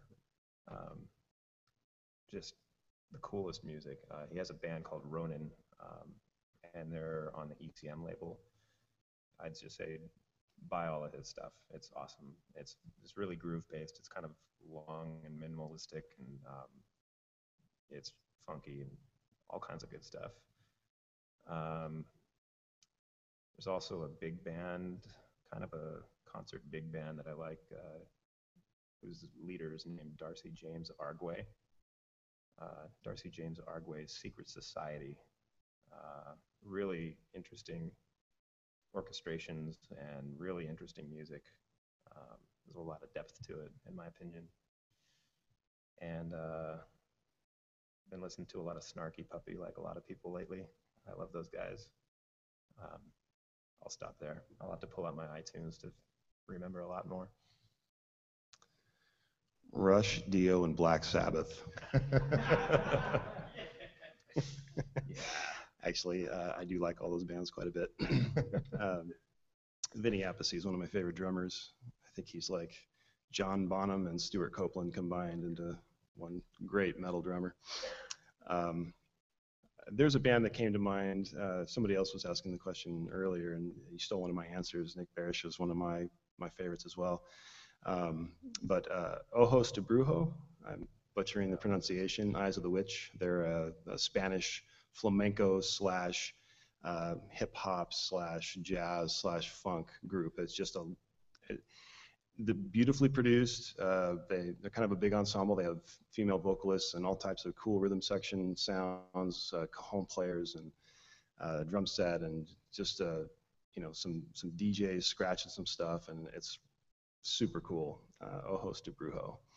They've got a number of albums out, and I'd be so surprised if anybody didn't immediately love what they heard from those guys. I like Peter Erskine quite a lot. Anything he does. I'll I don't know if this happens to any of you guys, but now that we're in this sort of day and age of this and that and iTunes, like I can't remember anything anymore. I can't remember like the names of albums. I can't remember the names of artists, the names of songs. I have to like open it up in my iTunes and kind of see like, oh yeah, that was that group I loved. Wen Lee, the guitar player. Oh, there you go. Wen Lee, as in Nguyen. I'm probably butchering the pronunciation there as well. Last name is just L.E. It's a Vietnamese guitarist who plays all over the world, plays with some of the best musicians from all over the world, and is kind of like Vietnamese Jimi Hendrix, but with interests in funk and jazz and all these different styles. He does amazing things. Every one of his albums is completely different from the other. And there's one in particular that has a bunch of Algerian, North African musicians on it. And I listened to nothing else for, probably 6 months when I heard that one. The album is called Maghreb and Friends. The and Friends part is self-explanatory. Maghreb is spelled, I think, Mahgreb or something like that. No idea what it means, but it's awesome music. It's really, just like nothing that I'd ever heard before. The mixture of things was really incredible. I thought of one more, Tin Hat. It's a little kind of gypsy sounding almost. It's violin, accordion, bass clarinet, and guitar. And they used to be a trio. I'm not sure which. I think maybe the accordion was added. I don't remember, but their violin player, Carla Kilstead, started this musical project. This actually speaks to your promotion idea as well. She started a project with her husband called Rabbit Rabbit Radio, where every month they write a new song, and then on the first of the month they release that song.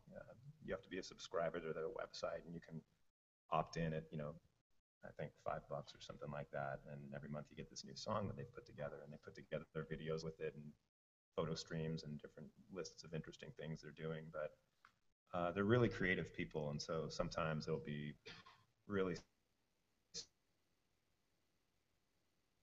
sounding stuff. Sometimes it'll be with their tastes, but I really like it.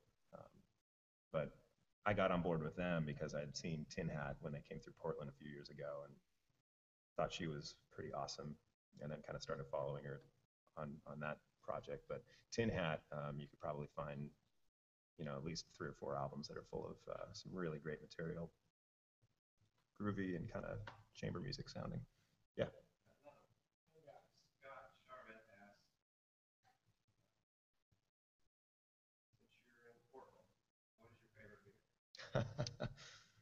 Since we're in Portland, what is our favorite beer? That's funny. We were just talking about that earlier today. Hard to pick a That's favorite. hard to pick. I am kind of a one-trick pony, though. I'm an IPA guy, so I like the sort of the floral, citrusy, piney IPAs. There's one in town called the Workhorse, which is done by a brewery called Laurelwood. It's quite nice. Mm-hmm. There's the illustrious Pliny the Elder, which is always a good time.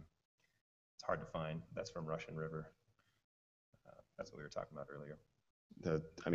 I always kind of go back to just regular old Total Domination in Kasi. It's just tried and true. If anybody's had that one, they're out of Eugene. They're great. Stone IPA out of San Diego. I mean, you guys probably have that here somewhere.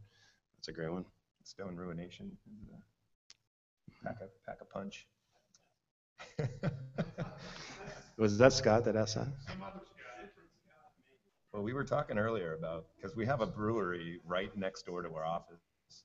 At the Tap Space headquarters, we have a brewery right next door, and it's We're gonna take it over. we've been joking about like teaming up with them to create like a Tap Space IPA, and you know, buy a certain number of products and you get a free 6-pack with you. Since most of Free our 6-pack and a free beer gut. yeah, must prove that you're 21 or over. Anything else? It's a apropos one to end on. That is, yeah. It's Total Domination time. Yeah, thanks to all you guys for coming out. This is kind of a sort of a new format, I think, well, definitely for us, but I think for Lone Star here as well. And it's really kind of an honor to be a part of this. And I hope there was some little nuggets of info that you'll find useful. And before you leave, Scott, I think maybe if you want to like do door prizes, I think there's a few items that some of the companies kicked in to pass out if any of you guys are interested. Otherwise, we'll probably be kicking around here. If you have other questions, feel free to come flag us down. Yeah, thanks a lot, guys. Really appreciate you sticking with us. Yeah.